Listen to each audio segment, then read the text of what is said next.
Hello, all my subterranean puppy monsters. Just wanted to let y'all know that Doug and I are going to be doing an Ask Us Anything episode across all of the podcasts we do together. That's Screonk, Wobbling Web Snappers, and Falling with Style. That's basically our mailbag episode. We've done a bunch of those on Wobbling Web Snappers many times, but we wanted to expand it out to all of our listeners. So if you like Screonk, and you have things you wanted to ask us about Godzilla, Kaiju, Tokusatsu, and the podcast in general, or alternatively, just anything you wanted to know about us, feel free to send us questions however you prefer. So you can email us, you can message the Glitterjaw social media, you can post in our Discord. There's a contact form on glitterjaw.com. We'll see that. Comment on our Patreon. Truly, no matter how you do it, I promise we will see your questions. So we'll be recording these on the evening of Tuesday, September 17th, Eastern Standard Time. So just get them in by then, and then we'll answer your questions, probably talk way too much about them, and you'll see that on this feed in a few weeks. And now enjoy our very fun conversation about a very normal movie.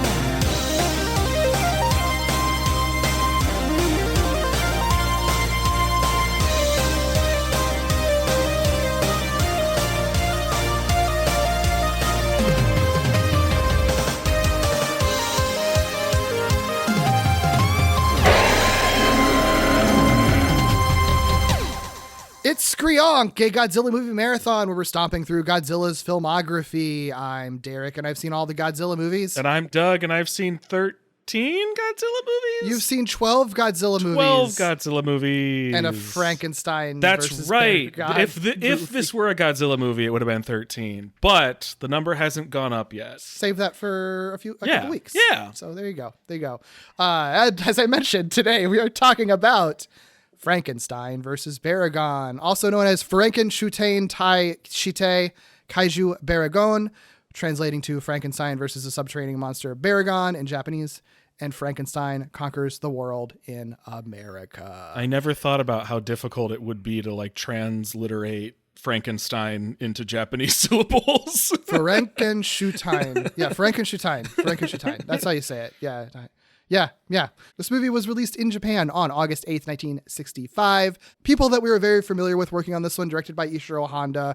Eiji Tsuburai did the special effects, produced by Tomoyuki Tanaka, score by Akira Ifukube. The new-ish people on this one, we have a story by Ruben Berkovich and Jerry Soule, who we'll talk about. The screenplay is by Takeshi Kimura, who previously written Rodan. And also, this is a new thing I'm going to start doing now, is thank our patrons for our Walloping Web Snappers Patreon. We do plug that all the time, and we do have patrons, there that contribute. They get shout outs on our Walloping Web Snappers podcast, but we say it all the time, but that Patreon supports everything Doug and I do together. And some people patronize it specifically for Falling with Style and Screonk. So why not thank you guys on this show as well? So we'd like to thank our $5 and up patrons, Bo, Carl, Katie, Jason, Zoe, James, Keith, Cody, and Toby. Thank you so much. We're going to talk some Frankie versus Barry, Doug. Yeah, some Frankie versus Barry. Did you ever watch, this is I'm already going on a tangent here. Did you ever watch Unbreakable Kimmy Schmidt by any chance? I did. I didn't finish it, but I watched quite a bit of it. There's a point in there, I don't think it was the first season, so I don't know if you ever got to it or not, but there's a point when she just sees a video or an image of just a cat and a bunny snuggling. she just sings a little song. Familiar. She sings songs like Kitty and Bunny being best friends forever, the fun never ends. I have seen mystery. This. Yep. Something, I don't remember the rest of it, but I just keep singing Frankie and Barry, like Frankie and Barry being best friends together forever, the fun never ends. Yeah. That's how this movie goes too, so it's perfect. Yeah. Or maybe it's Bunny and Kitty. I think I got that wrong. Sorry for the Kimmy Schmidt stands for getting that key piece of lore incorrect if I got that name wrong. A show we've all thought about very recently and frequently. Sure. A show that was immensely popular for a time that totally didn't just vanish from pop culture consciousness the minute that it maybe went to season 2, I think.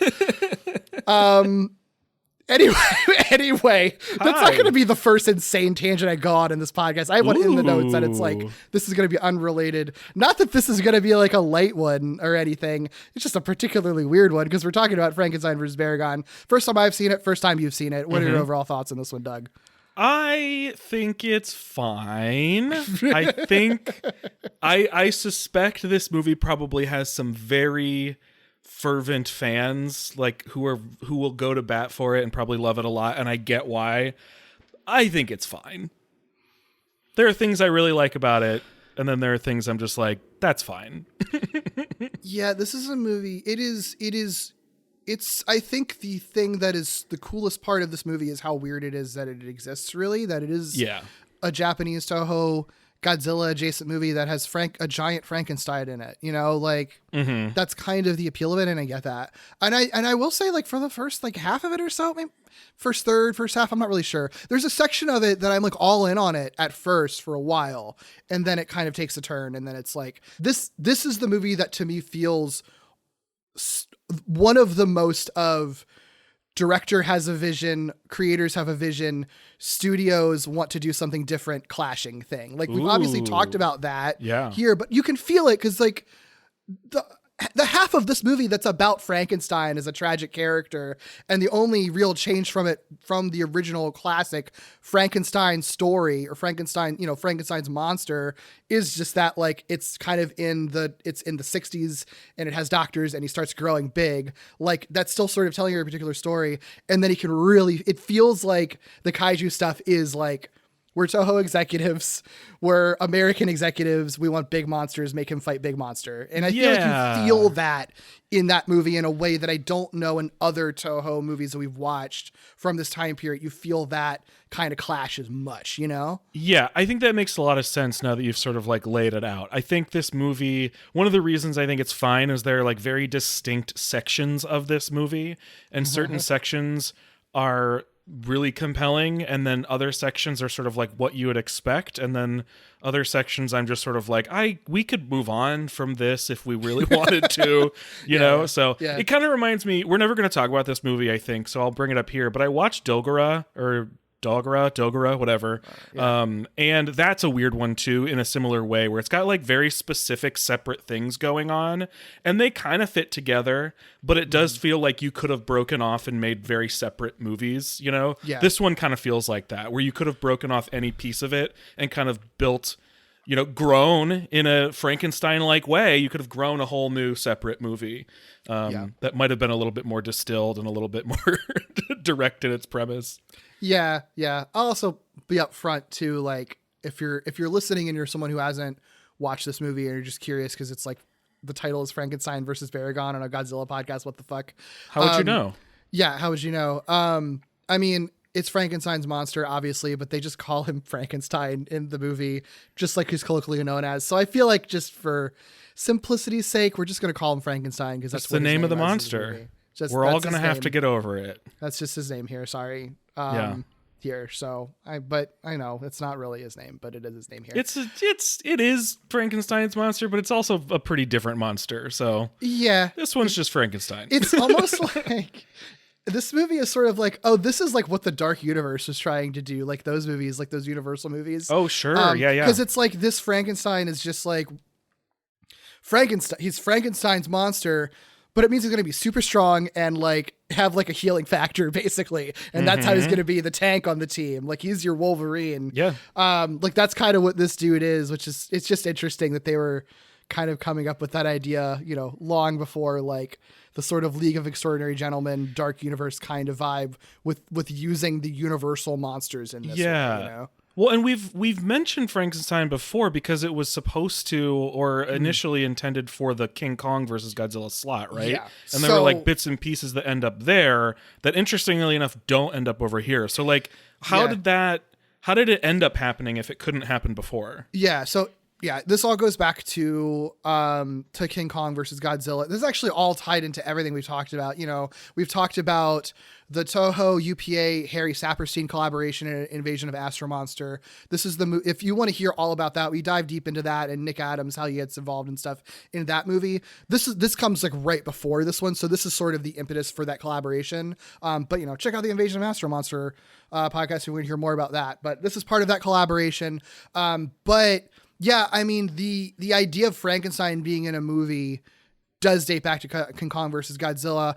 So to recap that real quick, the idea to bring King Kong into into the 60s came from special effects technician Willis H. O'Brien, who did a lot of the stop motion for the 1933 King Kong, wanted to do a new King Kong movie, wrote a story outline called King Kong versus Frankenstein, eventually changed to King Kong versus Prometheus, but still the idea being that not necessarily a Japanese movie, that it would be an American movie that was just a clash of two famous monster-esque movies from the 30s, like a crossover of that and doing it in the 60s, which honestly like makes a lot of sense, right? Like I think that there a lot of fans of one movie would theoretically be fans of the other. There's crossover there. They're both tragic monsters, you know. I think it makes a lot of sense, actually, like how you get to that point. He worked with producer John Beck to secure funding, but then we talked about this in the King Kong versus Godzilla episode, but Beck went behind O'Brien's back and instead was like, I'm going to take this idea to Toho, the Japanese studio, to produce this King Kong versus Prometheus idea. And then Toho is like, we don't care about Frankenstein. Let's bring in King Kong and we're going to make him fight Godzilla. So that's how we get King Kong versus Godzilla, that then has a lot of ideas pulled from the original Frankenstein version, like King Kong, like Godzilla, like being affected by lightning or whatever, right? Or wait, is it the lightning is his weakness and King Kong is empowered by lightning? King is that Kong, what it was in the movie? Yeah. King Kong gets lightning, I believe. That's right. Lightning punch. Yeah. So like that's how that gets, because it's just, you know, script version to script version. Those ideas get kind of carried along as it's transformed into King Kong versus Godzilla. But it did originally come from a King Kong versus Frankenstein idea. But that Frankenstein's monster idea was in the air because of that. And that never like left people's minds after King Kong versus Godzilla. Right. So by the time you get to the 60s, there's like a couple of ideas that get floated around. There's one project purportedly inspired by a story concept by John Meredith Lucas, who wrote a lot of the American localizations for Toho's films. And because we now have Americans like Saperstein and UPA working with Toho, those ideas can now get to Toho more easily. So his idea was to sequelize the movie The Human Vapor. Have you seen The Human Vapor, Doug? Is that one that you watched? No. Yeah, I don't know this one yet. That's not. I have not seen this one either. It's not a kaiju movie, but it's more like a science fiction movie, like about a mutant, basically, like a dude who can like become like a gaseous form, essentially. So, and I think there's going to be like a Netflix remake of it or something. Maybe, I don't know. Okay. Or at least I've heard that at one point. Maybe that's old news and has been dead in the water. Who knows? But. So the idea in that case would be Frankenstein versus the Human Vapor to sequelize the Human Vapor and cross him over or something else. And again, it kind of makes sense where like Frankenstein, they're carrying that character and that idea, not necessarily in the kaiju realm, but just in science fiction monster realm. Like it does kind of make sense for Frankenstein's monster to fight like a human sized mutant villain, you know? Yeah. More than it does King Kong and Godzilla. Ishirō Honda was tapped to direct that. Shinichi Sekizawa was going to write the script, but Sekizawa just was never able to get past the story treatment phase. I think everything I read says he just like kind of couldn't find inspiration for it and figure out what the story was for that. So that idea kind of just gets abandoned essentially. Yeah. Okay. I like that idea. I would have liked to see what that looks like. Right. I mean, because you do always have to do a lot of, I don't know, you do have to do a lot of work to be like, of course Frankenstein's going to grow to a kaiju size to fight a kaiju when you could just have him fight a more human level villain, like, sure, you know. So that's dead in the water. That idea then naturally, as all things that Toho do at one point or another, evolves into, what if we got Godzilla involved somehow? Like we were thinking of King Kong versus Frankenstein, and then King Kong versus Godzilla. Well, why not rearrange it to Frankenstein versus Godzilla? So Frankenstein versus Godzilla is the idea thrown around. Then I think that idea was more from the UPA side. So I think that was a more American idea, because a lot of the story generally is credited to writers Jerry Soule. He'd written for Twilight Zone, Outer Limits. He would go on to write on the original Star Trek. Oh. And then Ruben Berkovich, he doesn't seem to have as illustrious of a career. He'd written like an episode of Bonanza and a couple other random things. I think he was more on the producer side and like an associate of Saperstein is how he was involved. But both of them came up with this initial concept. It's not, everywhere I read, like it's not super clear what all of their ideas are actually in this movie. Takeshi Kimura, who wrote Rodan, is the one who ends up writing the actual screenplay. So a lot of that I think also comes from him. But the original pitch is still similar to this in that you do have the heart of the original Frankenstein monster. So it is almost like weirdly kind of sequelizing the original story or maybe the original Universal movie in kind of a similar way that King Kong versus Godzilla just sort of vaguely sequelized the King Kong movie. Yeah, you know? So, you know, Frankenstein's monster existed. You have his heart. It becomes irradiated by radiation. Obviously, it grows into a giant Frankenstein monster. In this case, though, because the giant is really threatening, the JSDF is afraid that he's going to start eating people. So they actually actively awaken Godzilla from slumber to goad him into a fight with Frankenstein's monster in hopes of destroying him. I'm going to be honest, Eric, that makes so much more sense than where this one goes. Well, I mean, this one just sort of... But that is a little bit more predictable. I mean, like, that is kind of what you would expect the story to be.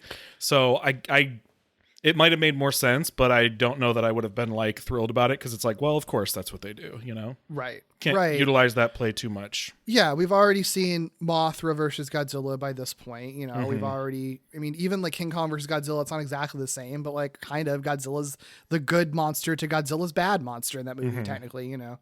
So in that case, the story would just end with a bunch of natural disasters, basically defeating both of them.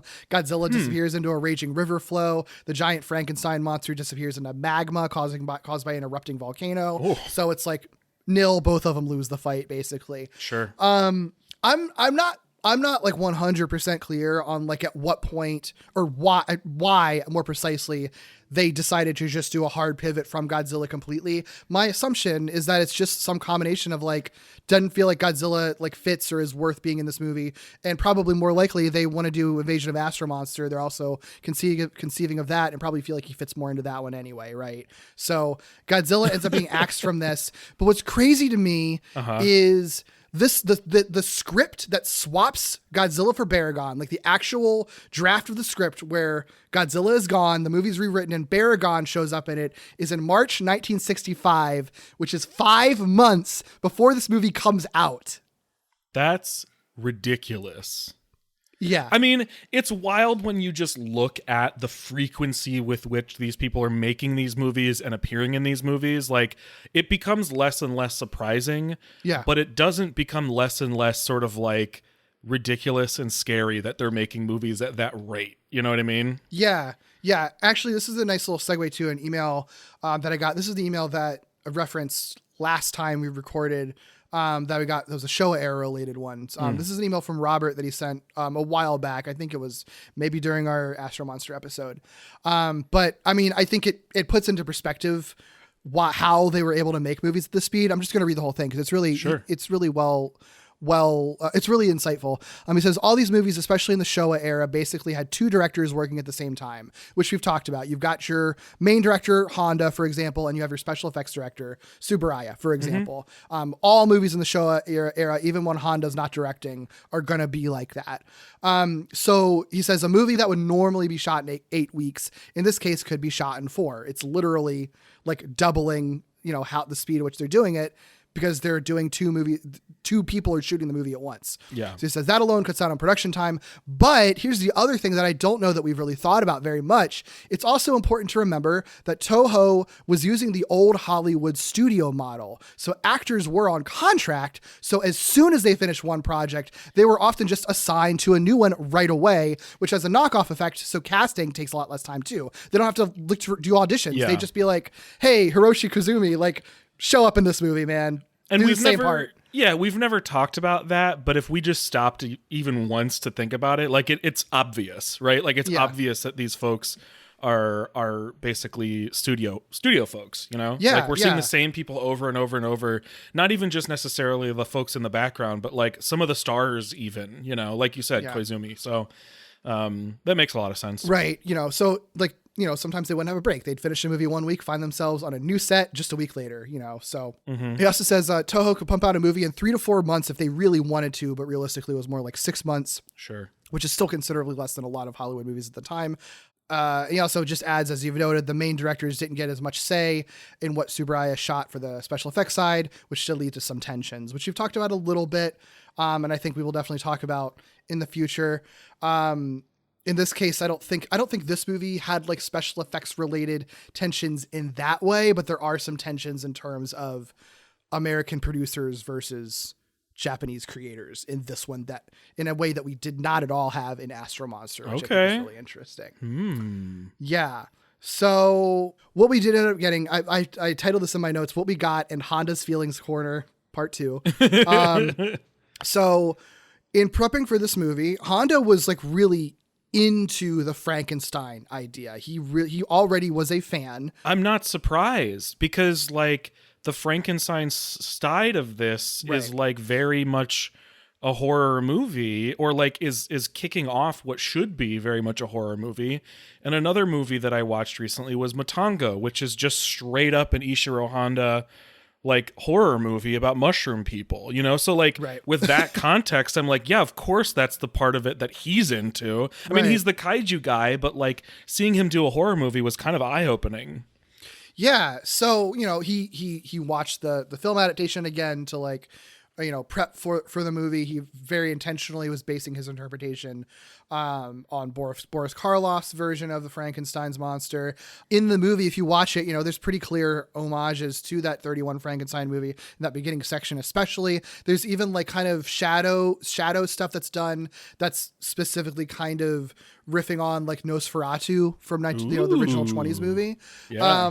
So it's like this whole movie, I think, is like definitely inspired by old Hollywood Universal monster horror movies, intentionally so. And even, I mean, I think he was kind of a fanboy, honestly, of like that original Frankenstein movie and Boris Karloff, because apparently Nick Adams had co-starred in a movie with Boris Karloff, I think earlier that year in the movie Die Monster Die, which is not a movie I'm familiar with. So then when Nick Adams shows up in this, which he didn't cast him, that was all, we talk about an Astro Monster, but like Nick Adams ends up here through like the UPA Saperstein Toho partnership to get a Hollywood actor. But then he shows up and Honda's like, oh fuck, dude, you were like acting in this movie with this actor that I really like. Yeah.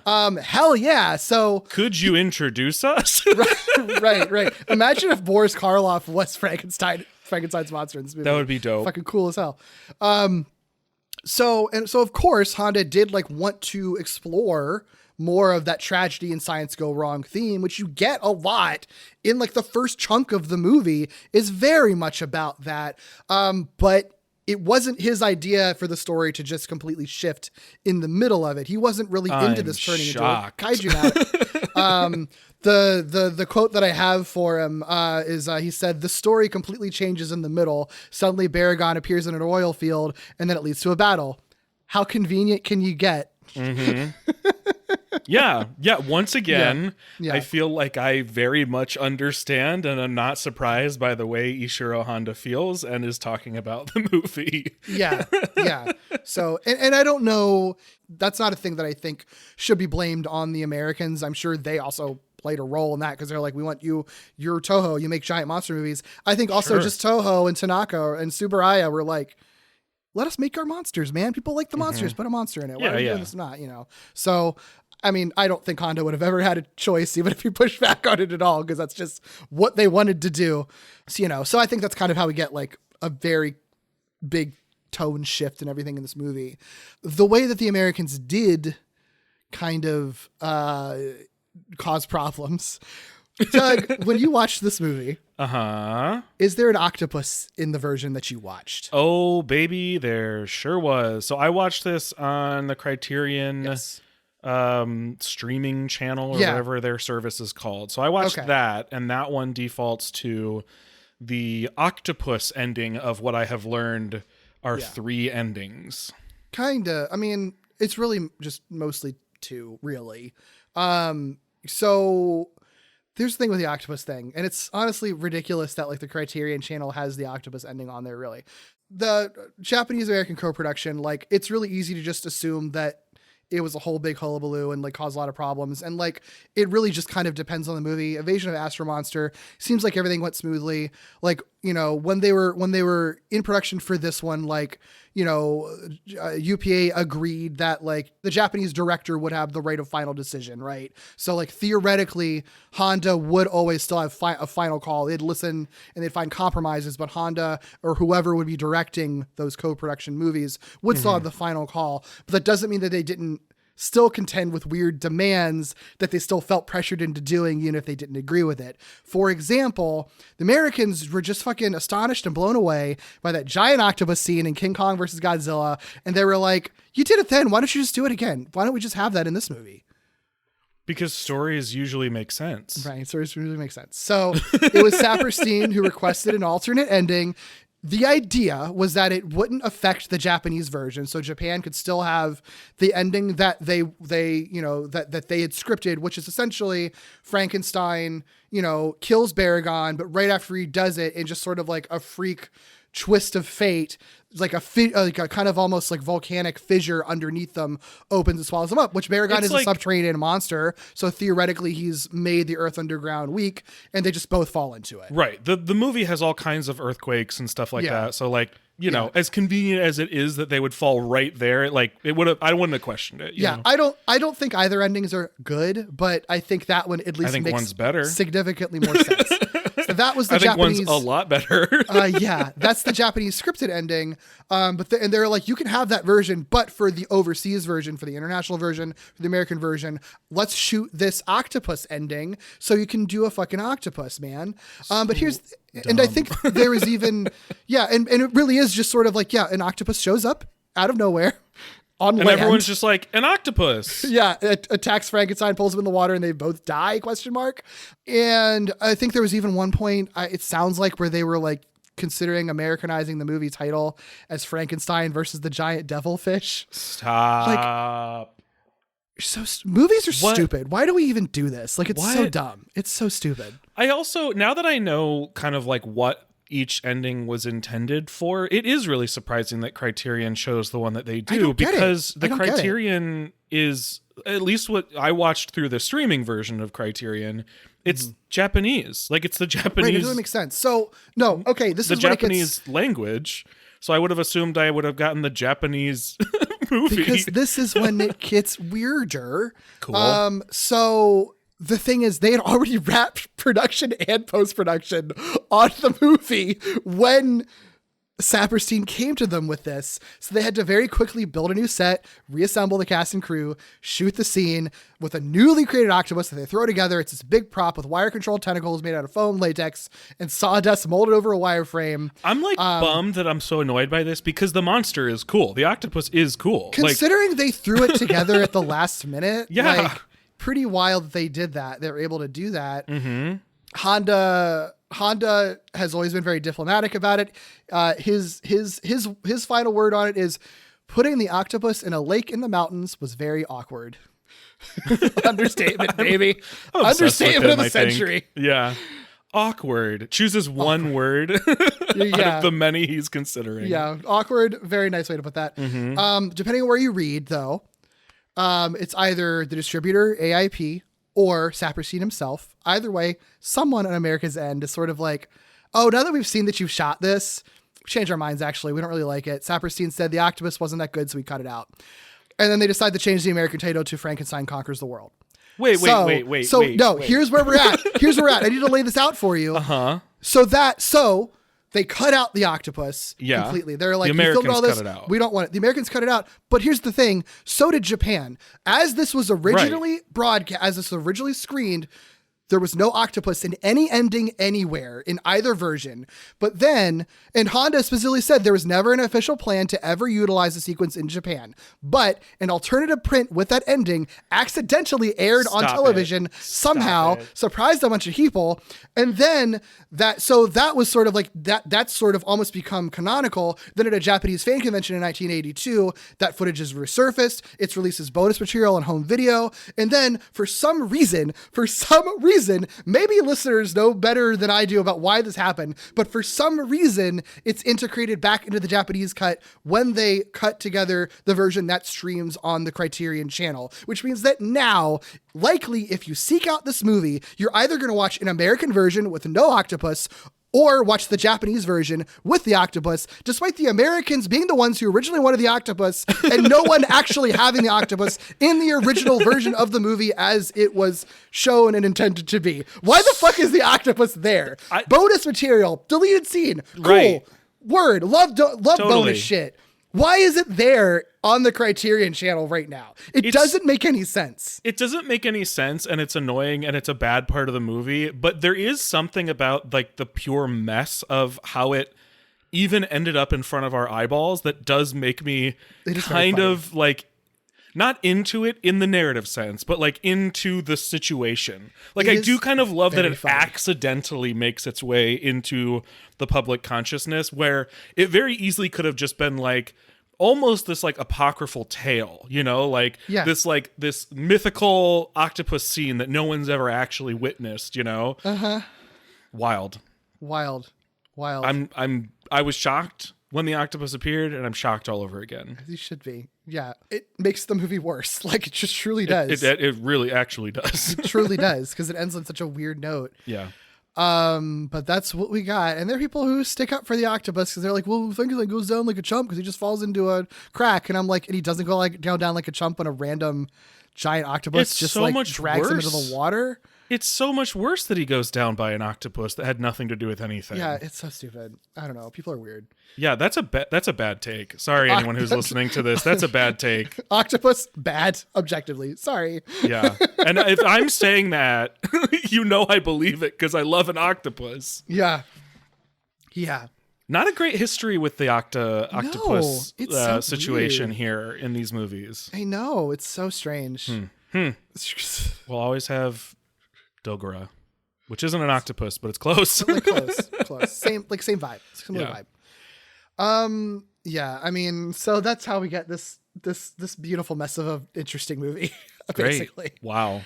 I mean, it answers like any questions I had. So it's like if you have the question of mystery. why, that's why. Now I know. Yeah. Yeah.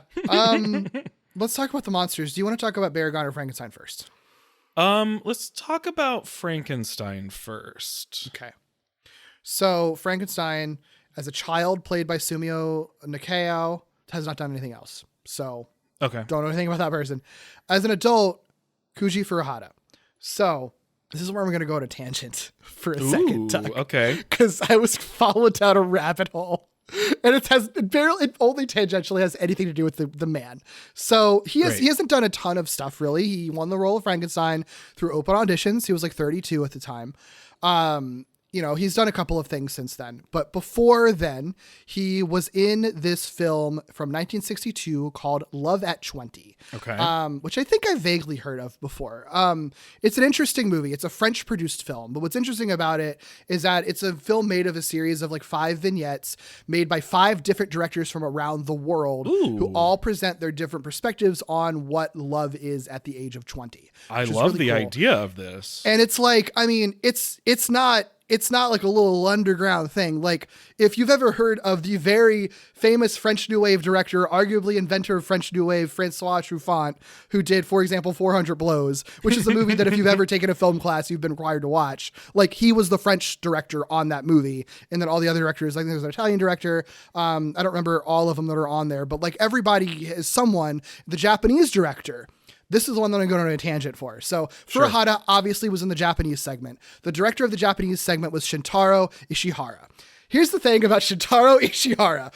He'd only ever direct that segment of this movie and one other movie. He was more prolific as a writer and then as a very, very long career as a politician and leader of the radical right Sunrise movement. He generally has been described as having been one of Japan's most prominent extreme right-wing politicians to the point where his Wikipedia prominently says Ichihara was infamous for his misogynistic comments, his xenophobic views, his racist remarks against Chinese and Koreans in Japan. And if you go to the Wikipedia page, the See Also page is just a link to the Wikipedia page on racism in Japan. My God, I'm seeing like massacre denial and like incredible. all kinds of wild stuff in here. Oh my gosh. That's the only See Also. The only See Also is racism in Japan. My God.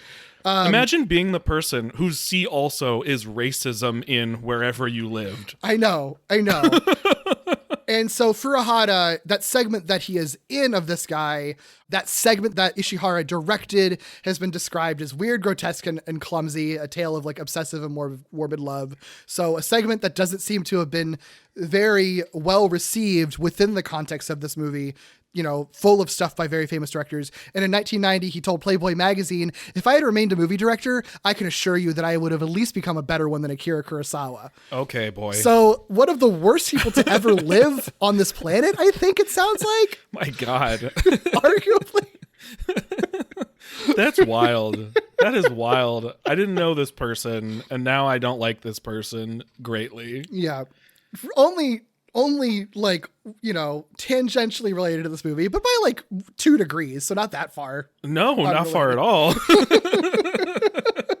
My goodness. Oh my God. Sorry. The No, more this I is read, the fascinating. more I just had to share that with another human being. Well, it's fun because I got a cool thing out of it in that I really want to check out Love at 20, and then I got this infuriating thing out of it in that I now know who Shintaro Ishihara is. It sounds, the movie sounds really interesting. Maybe his segment is skippable potentially, but I would like to see this guy in it. Well, sure, so yeah. But yeah, anyway, back to Frankenstein. That's wild. Oh my gosh. Yeah, I mean, this is such a weird dude because it's like it's not like a monster in a monster costume. It's literally a guy in makeup, to the point that like all of his stuff was done by like makeup people in Toho, not the special effects department, which is already kind of a departure, you know? Sure. You know, so I mean, he wore green contact lenses to emulate a Caucasian look because, you know, he's supposed to be German. I don't know if that really came through, but sure, whatever.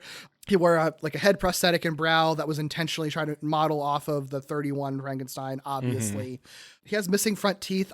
I'm assuming that he didn't really have missing front teeth. No, I know he didn't because the tooth blackening stuff starts coming off. Yeah, which, if you really wanted to be nitpicky about it, you can cite his healing factor or whatever. But I noticed it and I was like, where'd your missing tooth go, my friend? Actually, why does he have a missing tooth if he is regenerative? That doesn't actually make sense. Checkmate movie. I won. Yeah. Oh, also, this is just a random thing. He wasn't barefoot all the time. He did wear skin color shoes when he was in the old Frankenstein costume, so he wouldn't be having like. I'm sure sometimes he was barefoot, but like, you know, on the like Rocky miniature set, like that would hurt your feet, so they give him skin colored shoes for that, which is pretty cool. Good. It's those kind of things that like are fascinating because you can't really do them anymore. Like, like it's the same sort of idea of like, well, we can't duct tape our sets anymore because you'll be able to see the duct tape in HD, you know, like we can't do the skin colored shoes anymore because everybody will see it, you know. I didn't notice it when I was watching. I didn't notice it. Yeah. Let's see. The severed hand was an elaborate scale model consisting of 5 fully moving fingers operated by a motor mechanism, which is cool as hell. Yeah. But generally, Honda specifically said he kind of regretted how this movie ends up looking because he said he felt the limits of special effects because Frankenstein's monster is a man. And for whatever reason, a man standing on a miniature set, to him, he felt like didn't really come through as well, saying that like Godzilla, for example, is more acceptable because it's an artificial thing in an artificial place. And so I think the thought process is like, you have a guy who just looks like a human in an artificial thing. It almost highlights the artificiality of the miniatures. I don't know that I totally agree with that because I don't agree because it did not work for me in this movie. Right. You know? I get the principle of what he's saying. It's very similar to the like, it's easier to draw, not easier. I don't want to say easier. But I can't think of a better word, so I'm going to say it anyway. It's like easier to draw monsters and animals and stuff than it is to draw humans, in the sense that people will immediately be able to tell if something is off about the human that you drew, more so than they will be about the monster or turtle or whatever that you drew. Because it's like, that's what we're familiar with. And I think that's kind of the same principle where it's like, well, I recognize that as a man. Like, I can see the real parts of that man versus Godzilla, where it's like, yeah, all of it's fake, right? Like, all of it's fake, and so it all kind of seems together better. I don't think I was bothered at all. I actually thought it's one of the things that makes this movie particularly cool is the fact that you have a giant man. I mean, all these kaiju are giants in the sense of scale, but Frankenstein is a giant in the sense of, like, when you think of a monster and call it a giant, you think of a humanoid, you know, huge sort of monster. And I think that's a cool thing to see. I get what he's talking about, but I just think I don't know. I think there's something kind of special and unique about having him there. And I think a lot of the action is more interesting because of the fact that one of the two of them is, for all intents and purposes, just a guy with cool makeup and prosthetics. Yeah, I mean, he can be more flexible, and he can like flip around and like do more stunts that you can't really pull off in a monster suit, and which suddenly makes a lot of the fights and a lot of the movement, and even him just being chased by people or whatever. Like, it's just a very different feel from anything we've ever gotten. And there's some sets before he is like giant that are obviously made to make him look about 2 stories tall, and they're used sparingly because they're not going to build, 4 versions of every set. But like, I think that stuff's really effective. I think it looks really cool to see him, this like giant, 2-3 story tall guy, in a practical set. Like, I think it looks really cool. That's true. I think he's like not given quite enough credit to the coolness of the Frankenstein monster. I agree. I mean, it is pretty wild that, like, I know they minimized how much they'd have to do it, but the fact that they do have this guy that's at different scales at different points in the movie means they do have to build many different things at many different scales throughout it. Like, even if they're not rebuilding every single set fully in different scales, having to rebuild multiple versions of that prison cell, or like, the outside of her apartment, or even like in the mountains and stuff, like that is a lot of extra work that I think pays off in the movie. And they're smart about it, right? Like they make sure that when he's different scales, he's not going to the same locations too much, right? So when he's as big as he gets, he's primarily in the wilderness, in the forest. And at that point, you have a man who's taller than the trees. And I think that translates in the same way that King Kong translates as, a huge ape taller than the trees. I didn't feel like the scale felt any different or less believable when Frankenstein was ripping a tree out of the ground than when King Kong was ripping a tree out of the ground. Yeah. I mean, honestly, if there was any failing of special effects in this movie, it's the fucking like that hog and that horse, those puppets are so funny. They're so funny. Actually, you know what? That's kind of a perfect example of what I was talking about. Like, we've seen smaller scale monsters that are very obviously like models or not people inside of them, but they're monsters, right? Like larvae, or they're smaller scale versions of Rodan or Ghidorah or whatever. But these are animals you see in the real world. So immediately you're like, that's harder for me to believe, because I know what a boar is supposed to look like and how it's supposed to move. So I wonder if that's kind of the realm of thought process he was in. I wonder if he couldn't get over the fact that like Frankenstein was like that boar or that horse, where he like just couldn't marry them in his mind. I think it comes across very differently, because I think the boar is really like not a good special effect. Holy shit. It looks like something out of like Mr. Rogers' Neighborhood or something. Like, it's pretty bad. It's like, rough. Yeah. It's rough. Yeah. But charming. I mean, I didn't hate it. I thought it was just funny when it showed up, like, oh, that horse, oh boy. Yeah. Yeah. But the hand, I think it looks fucking cool. I love the hand. I thought I went awe and was really sad when the hand like crawled and died in the corner. Like almost like a spider, like it looked really cool.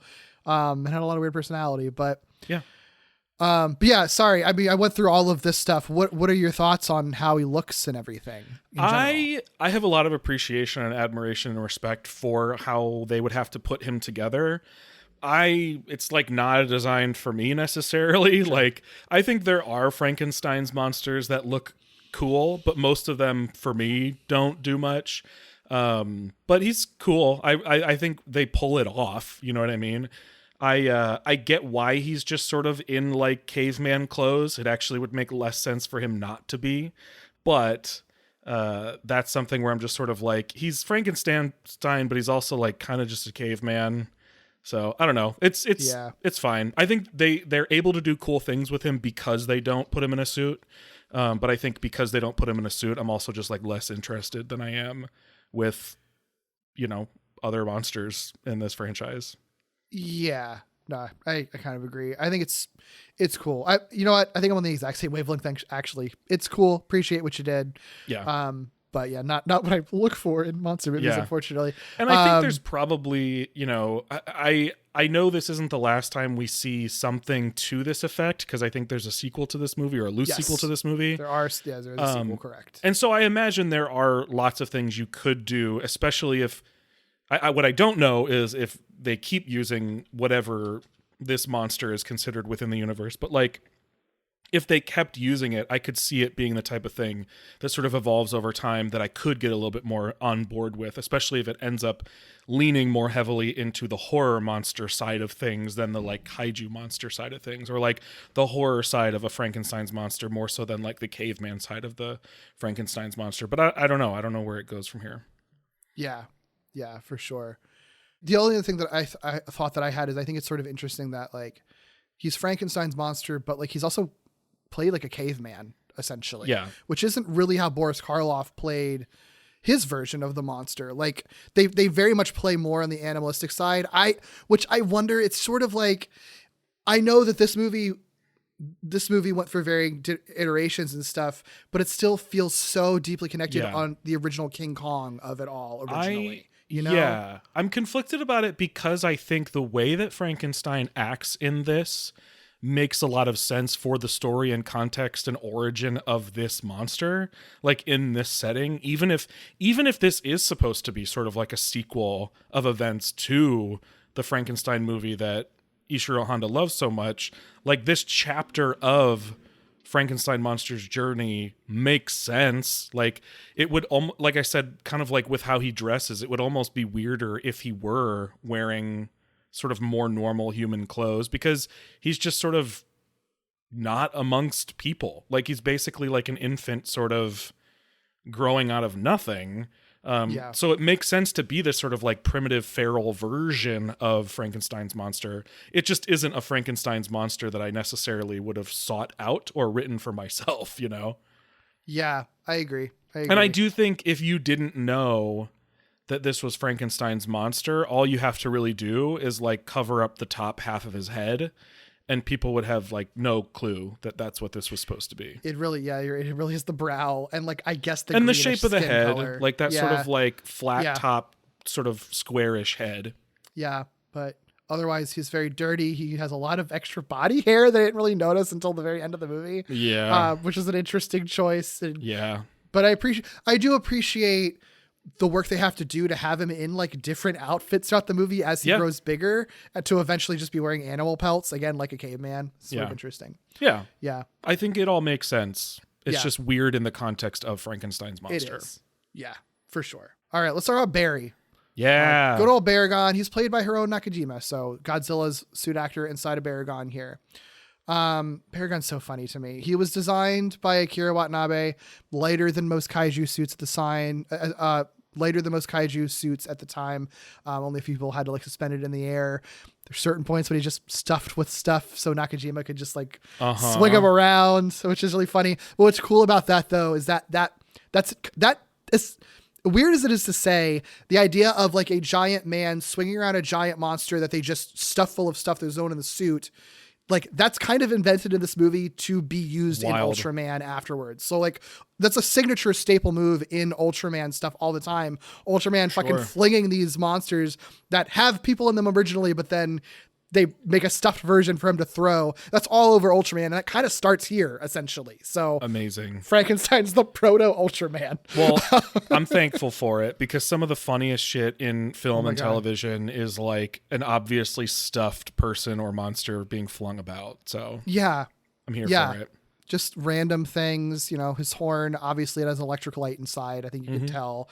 It's just made out of polyurethane resin. The suit's mouth was operated by a remote control that allowed it to open and shut. So, you know, it wasn't something that I think Nakajima necessarily had to do himself while he was acting in the suit. Someone else could operate that part. And the eyeballs, which this was sort of interesting. They weren't like actual eyeballs that could move.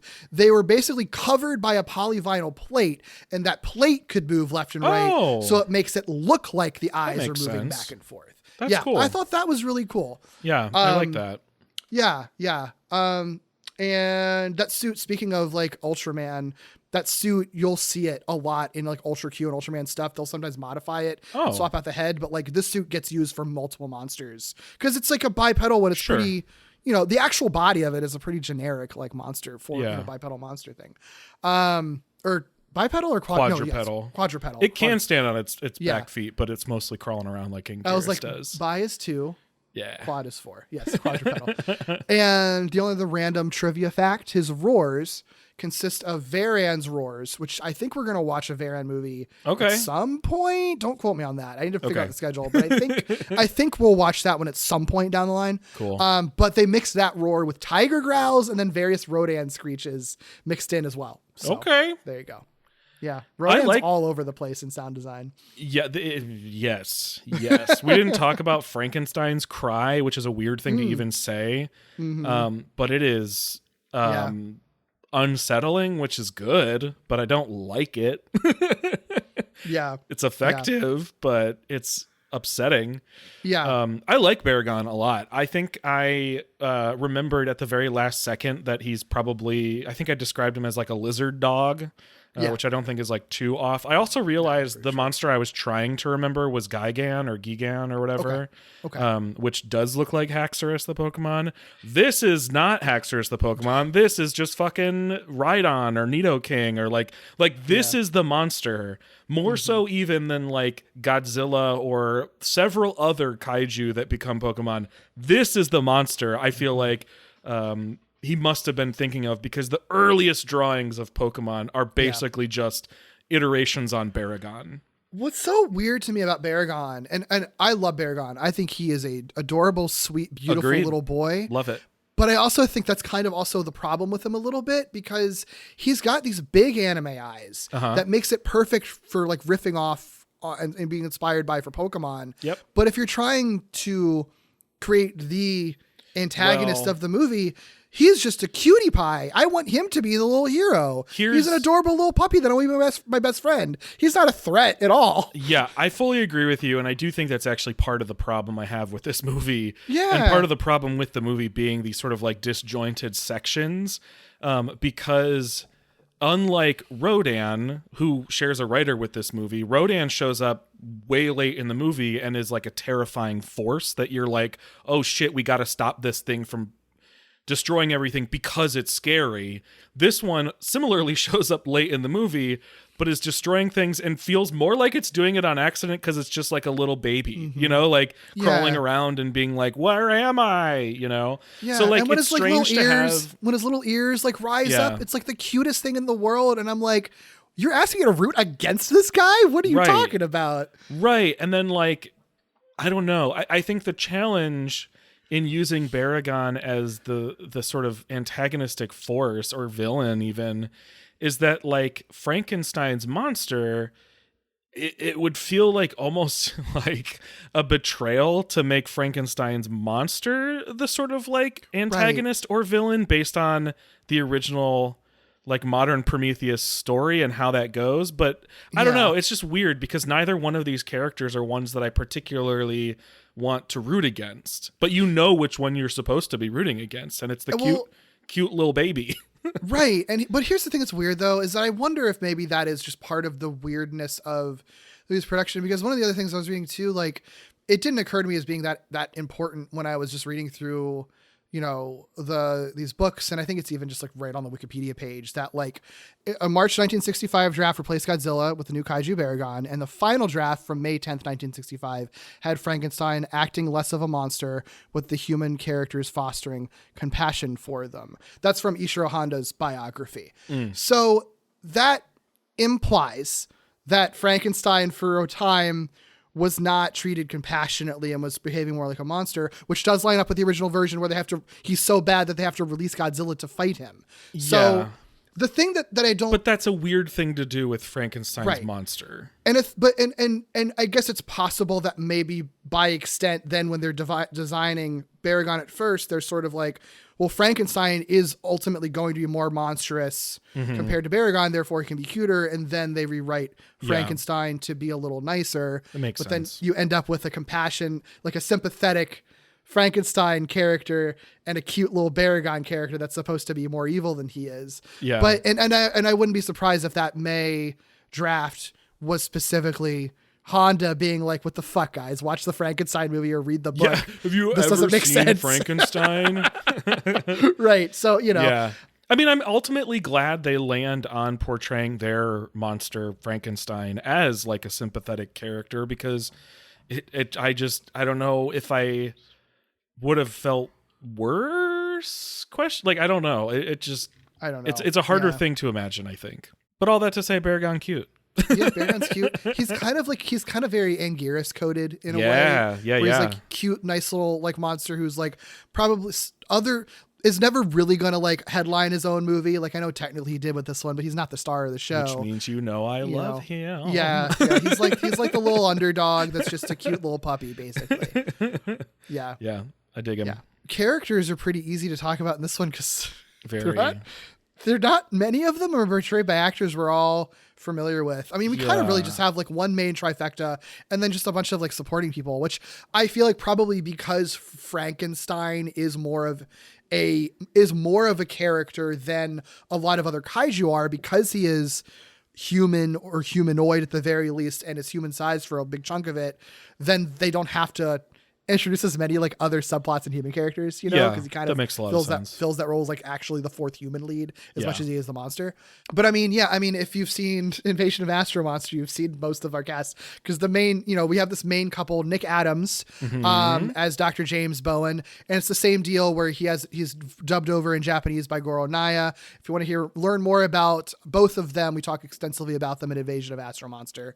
And then Kumi Mizuno, who was Namikawa in Astro Monster, just like in that movie, again, plays his love interest, Dr. Sueko Togami, in this movie.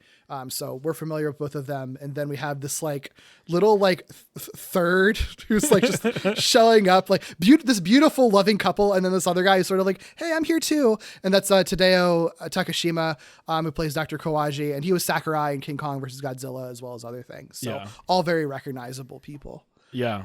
Yeah. And they're fine mostly, like I think similarly to how I feel about this movie, I think they are fine. Like I think they all probably could have been cooler or done cooler stuff. I like the fact that all three of them are doctors. I don't think they really stress the fact that she's a doctor too, but I believe she is. She's supposed to be a doctor. That's her. Yeah, that's how she's credited as a doctor. Yeah, she acts more like she's just like an assistant or a nurse, but she's meant to be a doctor, which is so cool. And they do the thing where it's like, well, you can't join me, it's going to be too dangerous. And I was like, she's a doctor too.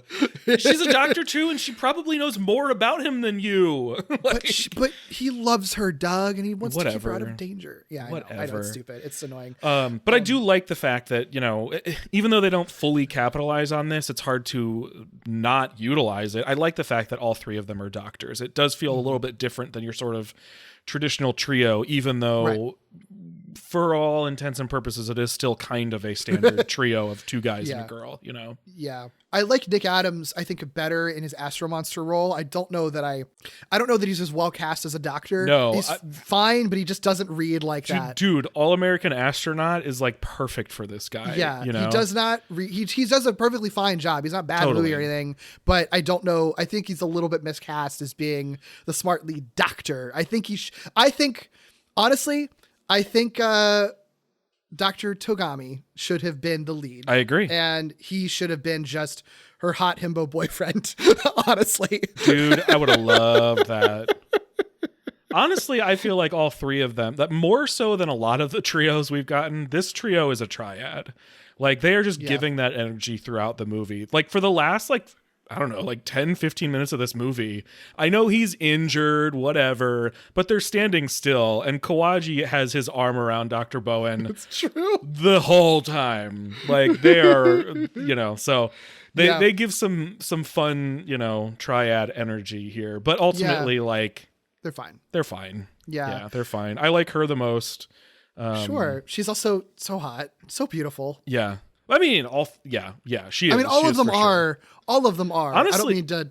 Takashima, like 3 more years looks really good on him. I'm gonna say. I totally agree. I don't know what totally it is. Agree. I couldn't. Totally I kept agree. looking back and forth between King Kong and this one, and I can't quite. He put on a little bit of weight. He did put on a little bit of weight, but it's not that much. So like, but it's enough. But I think it's enough to like. Yeah. Fill him out in a way that's like, ooh, you are you aging. You hit. Yeah, you've aged into the exact right exactly. point that you should be right now. I'm glad you saw that too. Yeah, I know. I totally agree. But yeah, she's hot. She's also in Matango if you would like more of her. Ooh, I didn't realize that. I need to watch Matango. I think I would like that. I think you would like that one a lot. Yeah.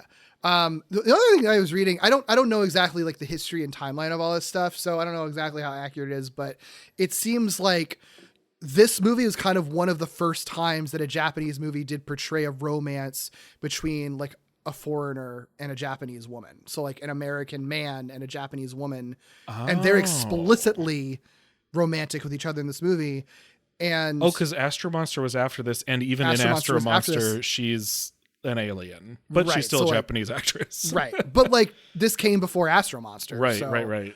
It's, I don't know that it was the first time, but one of the first times, and to be in like a major studio movie like this, pretty cool that they did that. And it's again, very explicit. They even like have little jokes in the movie about, you know, their culture clashes and not understanding each other's, you know, the American versus Japanese humor and stuff like that. And he's like that is awkward cute. in a kimono and stuff like that. Like they play up the fact that they are from two different cultures. And I think that's it's a fun dynamic because we didn't really get that in Astro Monster really. Yeah. They're really playful together and I like it a lot. And she's not wrong. Like he does look quite dashing in his like stark white kimono with a black but it's like so straightforward and like the least ornate kimono he could possibly be wearing, but it like works for him being this sort of, you know, just like really straightforward, handsome but like pretty boring sort of dude. But their humor's really cute. I like that she picks up very quickly on how like his joke and then repeats it back to him later. I like how much they sort of bond over like food for that very reason. Like it's very cute. That's so true. They're very cute. Yeah. There's a ton of cameos and supporting roles from other people. Like, I don't know if you want to read through all of them, but like, you know, Jun Tazaki was Dr. Sakurai shows up. Planet X Controller shows up. Wait, where did he show up? He is just an oil field worker. It's so hard for me to catch him because he has the makeup and the thing over his eyes in Astro Monster. I haven't internalized his face yet. I mean, I missed him when I first watched it. I didn't clock it at all. Okay. I was reading after. I was like, who the hell is this guy? He's just he's like the main oil field guy, I think. Dr. Yamane is in it. Of course. As a doctor. I saw Kenji Sahara popped up. Malmus the assassin from Three-Headed Monster is one of the police officers. Oh, I didn't catch that one. Yeah. I did catch Yoshibumi Tajima because he's in fucking everything. He's the most striking face. You cannot miss that guy. Him and there's the guy who he's like a little mousy guy who often plays like a nervous sort of sidekick or a nervous reporter or whatever, and I can't remember who he is in this one. It might honestly be another reporter, but you know what I'm talking about. He's like this little guy with like really big eyes. I honestly have no idea who you're talking about. I can pull up my my little spreadsheet, which is the only reason I'm remembering all of these people. Little guy with really big eyes. Do you mean Baragon? No. His name is the actor's name is Haruya Kato. And he is in so many of these as just like a journalist or someone's assistant. In like King Kong versus, he like is eating ramen. In Dogura, he's like a gangster who's like the nervous gangster who's always like freaking out. Like you would absolutely recognize him. And once you see him, you're never going to stop seeing him. Oh my God, he is just a little guy with really big eyes. I'm so telling right. you, he's a little guy with like really big watery eyes. He's perfect for playing like, you know, he's probably never going to be your lead man based on how they cast these things, but he's everywhere. You know? My goodness, it looks like he's crying in every image that I see him. Truly. Even when he's an old man. That's Truly. so funny. Yeah. Aw, yeah. that's so it's cute. like Yeah, I do recognize him though. I've definitely seen him. There's you know, I've mentioned it, but I started to make this spreadsheet with pictures so that I can get better at recognizing them because they show up so much. And now that I've done that, it's people like that I can no longer unsee, you know? Yeah, that's so cool. Yeah. I love that. I love that you're having that journey. That's so fun.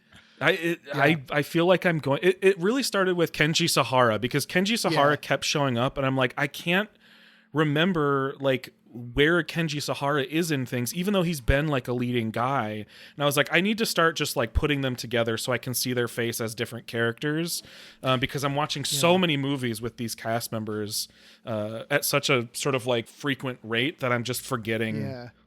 The separation between their characters. I love that. I think you probably have a better handle on it than I do, honestly, because I still struggle sometimes where like I recognize the name, I recognize the face. I can't necessarily always put two and two together or remember where I know them from though, and have to still check behind myself. So I love that you're like, I'm trying figuring that out better than I do. I'm constantly having to cite IMDb and Wikizilla and stuff like that to make sure that I'm remembering correctly who I'm recognizing. And one thing that's funny is like on Letterboxd, nobody find me there. On Letterboxd, like it will keep track of like the actors or directors you see most. So even if you weren't doing this, like who is it? Like Yoshibumi Tajima is like my number 3 most watched actor or something. So funny. Because he's just in everything as like random military he's guy. He's always in like a bit captain. role. It's so funny. Yeah, it's really funny. Yeah, it's so funny. What a king, man.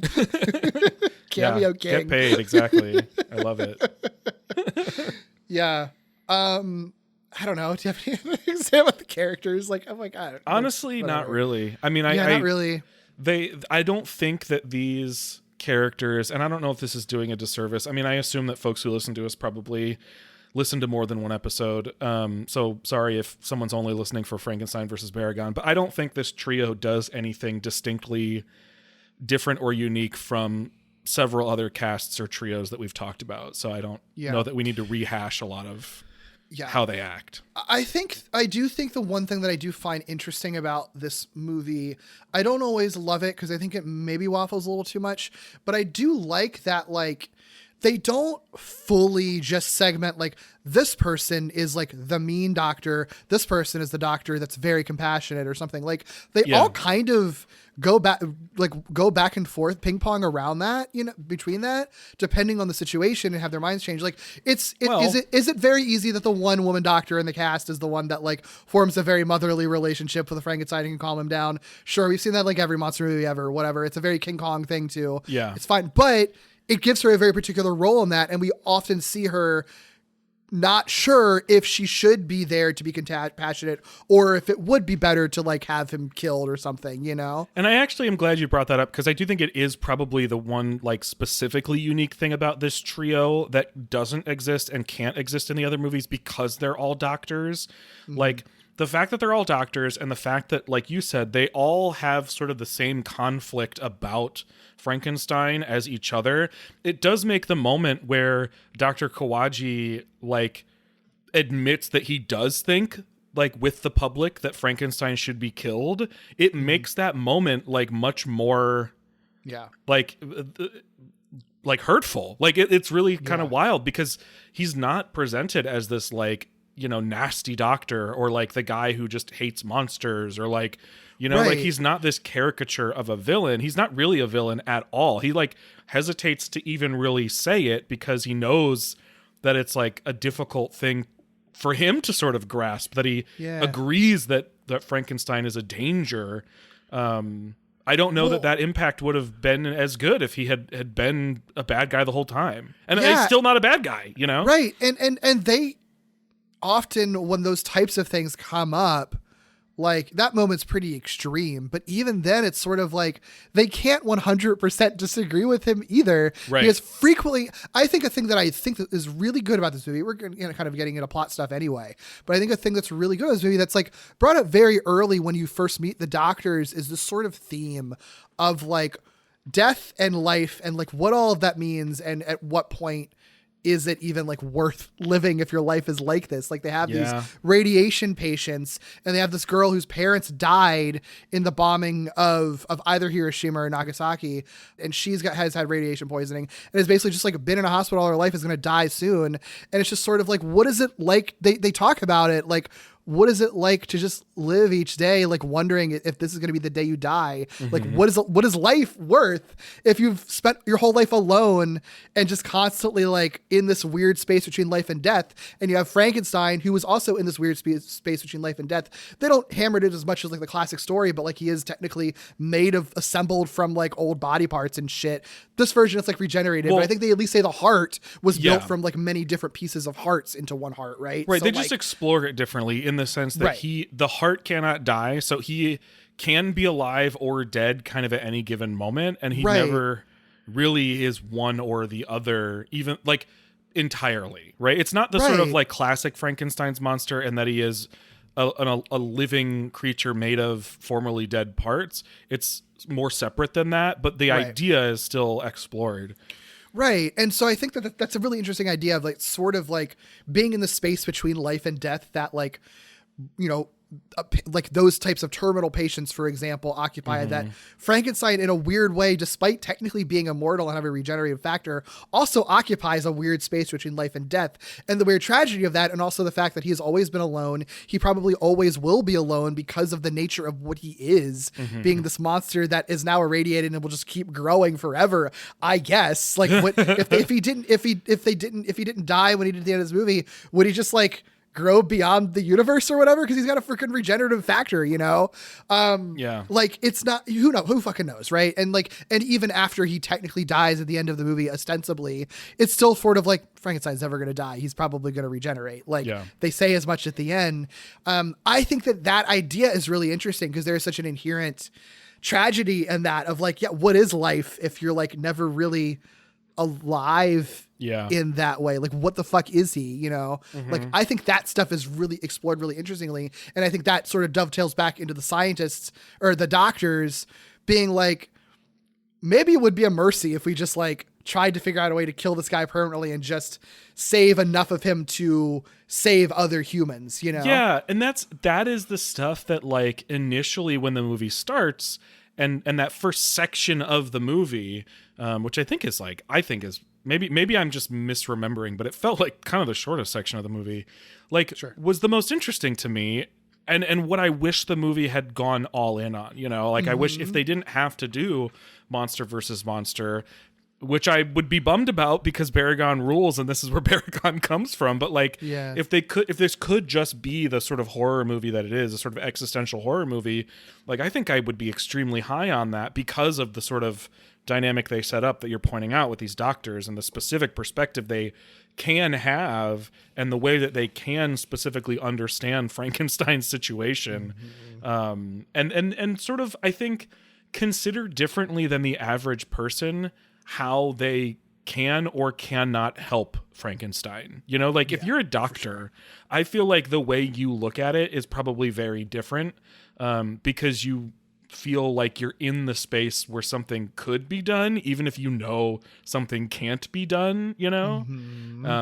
So that stuff I think is great. I mean, the movie kicks off with this like really fascinating sort of sequence of, you know, the Nazis like delivering the heart of Frankenstein to the Japanese military via submarine, and then like the bombing of Hiroshima happening like while they're about to research it. Like it's really alarming and shocking and unexpected, but like thematically appropriate for the things that they begin to explore. And really extremely compelling. It's an incredibly really compelling way to kick off the movie. The opening of the there's so many things about the opening of the movie. Like there's, you know, the first 10 minutes, I feel like there's so much packed into it, and then it becomes a completely different movie after that. The opening of the movie, it's like all done in silence when you actually meet like Dr. Victor Frankenstein at the beginning. And that's the stuff that's, you know, definitely an homage to like old Universal movies where like the way it's designed, the way his lab looks, even the way that Dr. Frankenstein kind of looks, like definitely makes sense that they're kind of homaging that. But it's all done in silence, which means they don't have to have like awkwardly dubbed German or anything like that at the beginning. Yeah. Very smart and just artfully done. You just read it as like cool art movie stuff. So that's wild. I'm pretty sure, I mean, this is definitely the first time that like Hitler has come up directly on our podcast, like in this, like where someone mentions by name Hitler because they question like if they're delivering the stuff to Hitler or something like that. Right, because I think don't the Japanese military not necessarily know what they're receiving, and they suspect that it could have something to do with Hitler or something to that effect. They think it's a weapon or something like that, but they don't know what it is. And they name drop Hitler, which is fucking wild. Right. Like it's wild that that's never really come up in any movie that we've watched so far in the Showa era. And then it's extra wild that it's Frankenstein versus Baragon is the first time that Hitler comes up in these movies that are like so attached, you know, have a foundation in World War II, you know? It's not what I would have expected, but honestly, of the movies we've watched so far, like, I don't know what other movie would have just like casually name dropped Hitler. So I guess this is the one. Like, I don't know. This also is like, from my understanding, this is the only time that Ishirō Honda in any of his movies ever does any kind of reenactment of the nuclear attack on Japan. Like actually showing a rendition on screen. Sure. Obviously it's like in the bones of so many movies and referenced. Of course, yeah. But actually seeing like this takes place where and when this is happening, and we're actually gonna see the mushroom cloud, you know, like we're actually gonna see Ground Zero here. Like it's in this movie, which is really wild to me. And it's really striking. Like it kind of took me aback when I saw it, because I think I've gotten so used to that just being in the background of these movies, and to actually see it displayed. And especially because it's like a scene just like cuts, like you're in 1945 and have these doctors looking at this fucking cool ass looking heart. And it's shocking when they're just sort of like, what's going on? And then the fucking just bombs go off exactly where they are.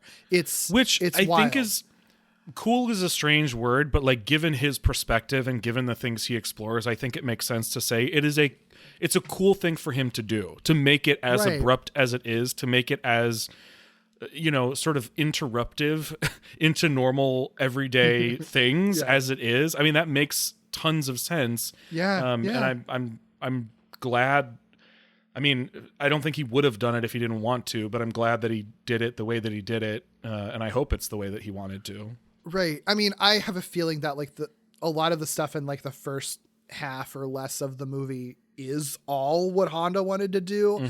It's the stuff. It's like the second that Baragon shows up, I think, is when that last back section of the movie is probably not really what he wanted to do. Sure. Because even when, you know, Frankenstein starts getting really big, like they're still playing with the tragedy of it, like that classic Honda quote about like monsters are tragic because they're just simply too big. Like that's what Frankenstein is in this movie. Like if he had just been able to hang out with the doctors in his cage for a while and never grow, you know, they'd probably be able to work something out. But the only reason this movie like kind of goes to shit for him is because he can't stop growing. You know? Which I think is really interesting. I mean, I know that he talks about like it's a tragedy that monsters are like too big, but I think there's something very specifically tragic and tied into a different sort of kind of monster, a much more sort of like body horror type monster that Frankenstein just keeps growing. I mean, you see it where he like keeps growing and then like his shackles don't fit and he's just like growing beyond the shackles on his wrist, and you can see it. Oh my God. And they comment on it. And so I like, honestly, this is why I say, you know, having gotten a taste of what Ishirō Honda can do when he's just exploring these sort of weird horror sort of like vibes and stories and ideas, like I think he could have made an entire meal out of just the idea of exploring his version of Frankenstein that grows. You know, like it seems like a weird twist to put on it, but I think it makes a lot of sense coming from him, and I think he would have been able to really, really deliver on that. God, I really would have loved to. We've said this for other things too, that of these movies we've seen. I really would have loved to see like his pure movie. from coming from this idea, you know? Yeah, and it's I do wonder, some of the stuff that you and I are never really going to cover because it doesn't include or tie back into Godzilla. Like, I imagine a lot of those are the movies that are just like Ishirō Honda's idea or at least vision of somebody else's story or whatever. And you get a sort of more tight or direct sort of version of his thought process, Yeah, because there's a lot of stuff. I mean, I think he is, the more that we talk about him now, like, he always was someone that I really loved and appreciated just through Godzilla, obviously. But like, the more that we've talked about him and dove into him, the more I've like, he's really gone up and up and up on my like favorite directors of all time. He's fascinating. I mean, he just seems, he's such an interesting guy. And I don't know, this is making no promises, so dangerous to even put that out there.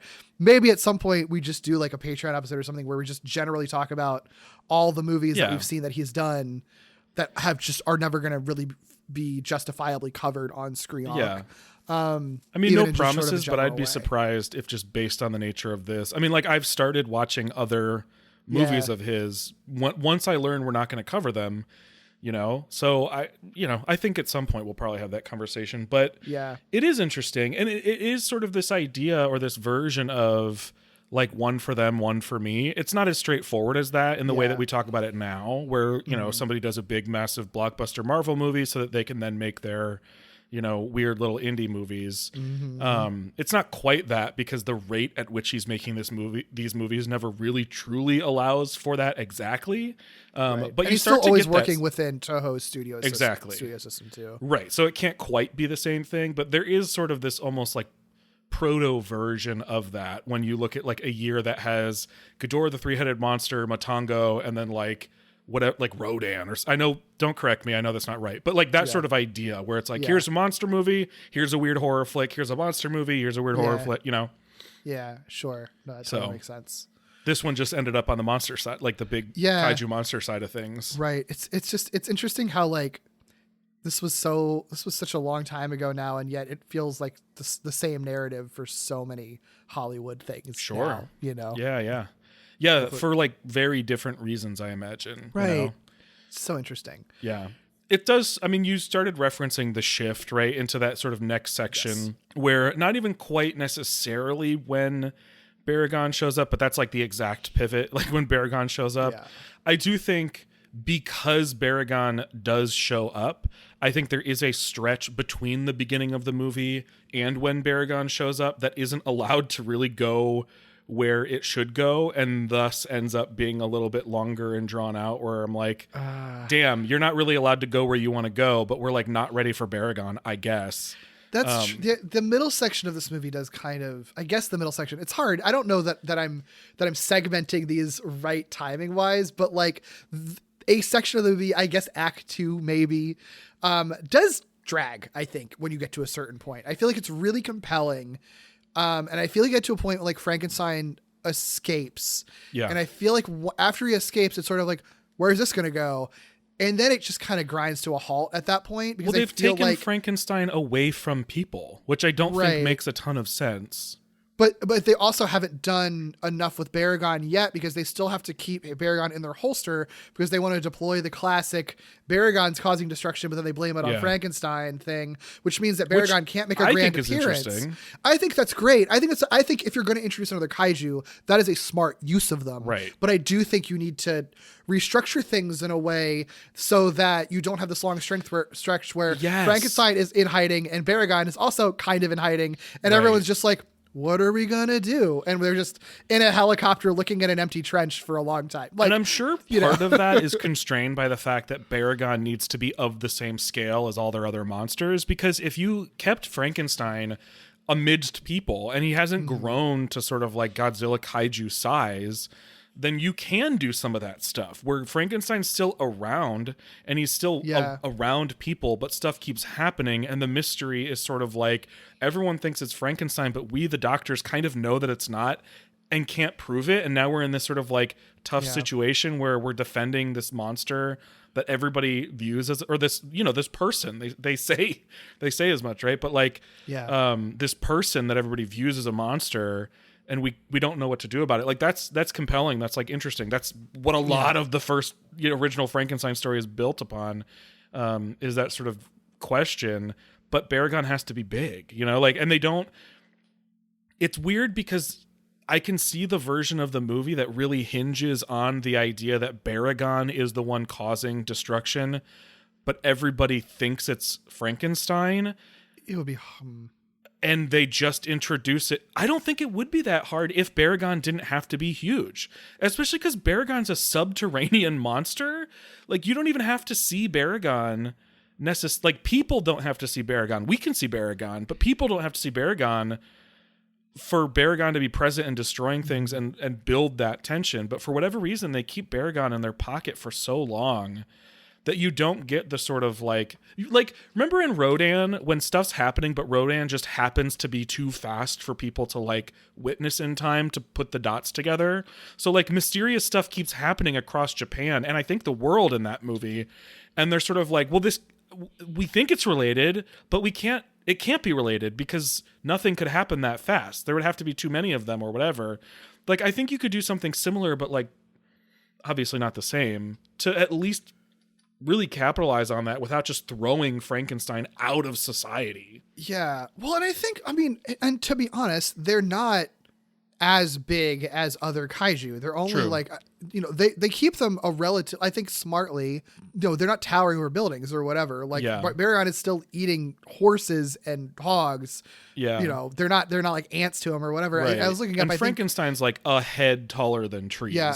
I think Frankenstein maxes out at 20 meters, it looks like. And Godzilla is usually like, between 50 and 100. Sure. So like, yeah, so they're already not very big. So it wouldn't have been that weird to like scale them down a little bit more or something happens that makes Frankenstein or whoever like way bigger just for the last act rather than gradually growing. Maybe, I don't know. And Baragon, they're introducing Baragon. We don't know Baragon. They could have done literally anything they wanted to with Baragon.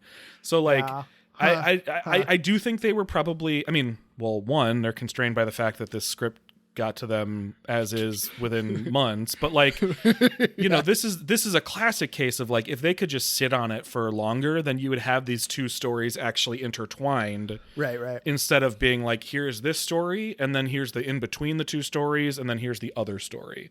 Like Baragon and Frankenstein should be way more intertwined with each other, and they're just simply not because I think time restraints, I think size restraints. Like, I just think there's too many restraints to have really made this the best version of this. Not the horror movie, but like the best version of this. Yes. Also, we know Baragon's coming. So any stretch of time that doesn't feel especially compelling before Baragon shows up and after Frankenstein's most compelling stuff has already happened is going to feel like forever because it's like you put his name in the title. We know he's coming.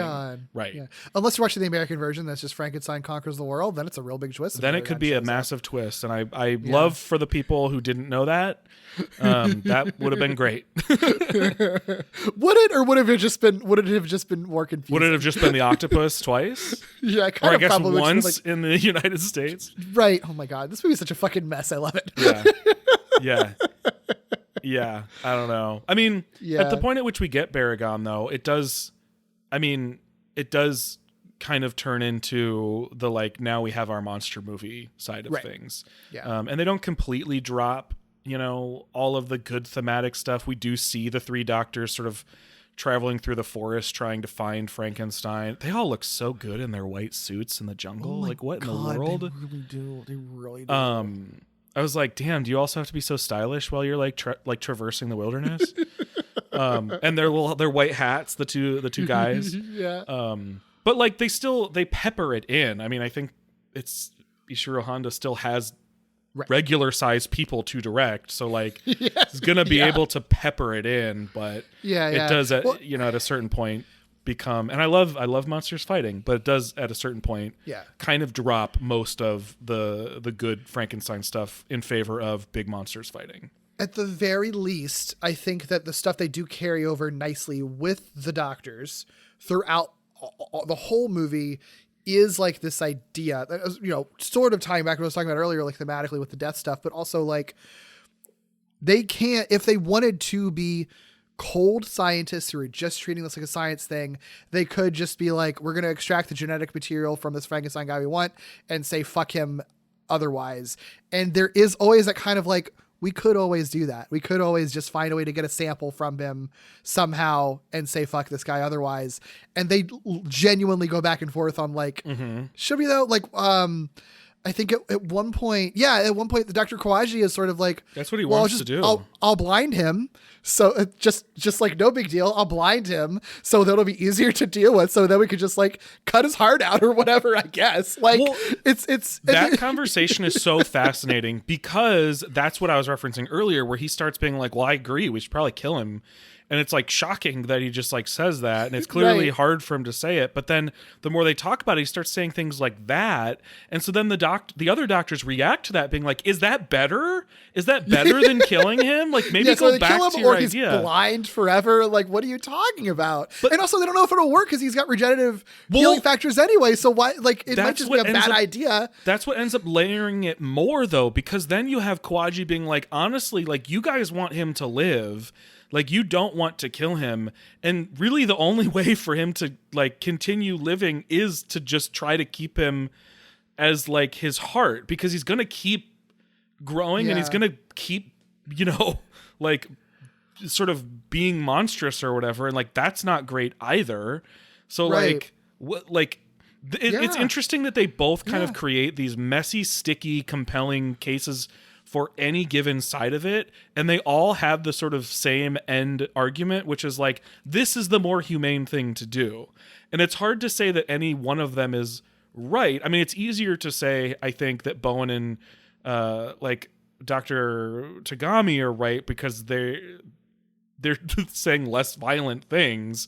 But like, I don't know.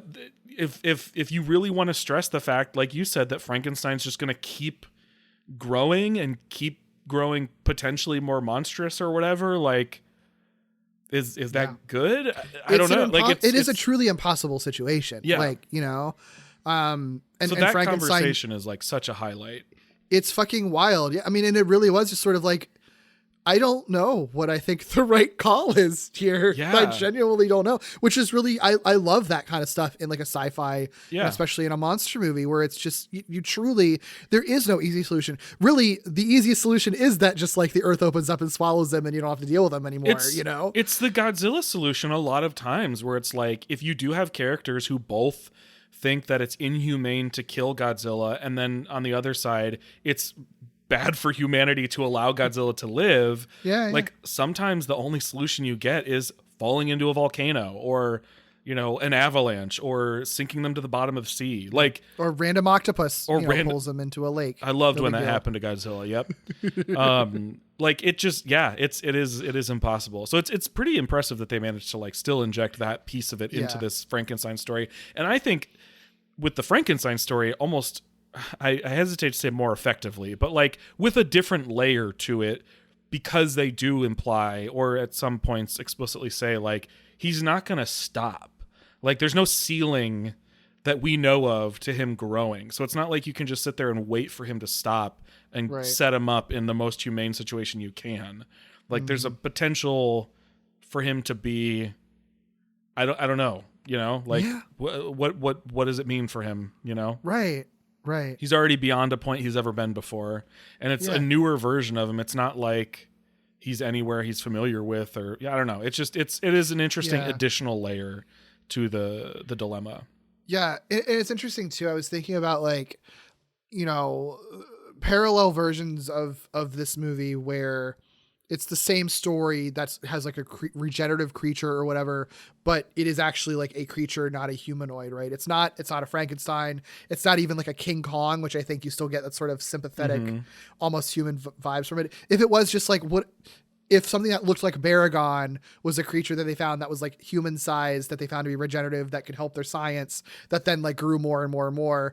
But that's they also kind of what they like, think about Godzilla in certain movies with like the G cells or, you know. Yeah. But I think that they're automatically, when it's something that doesn't resemble humans, it feels more like an animal, like wildlife or man and his dog kind of story. Yeah. And just by Frankenstein being explicitly like, he's monstrous, but he is technically a guy. He is technically which a human they say being. like very early Right. on. They correct each other, and they specifically say like, no, he's a human being. Like this isn't a monster. This is a human being. And even when they're not calling him explicitly Frankenstein, like, you know, they call him Boy, like kind of affectionately name him Boy, nickname him Boy, right? Just to hammer it in, like, this is not a creature, very this is childlike. a person.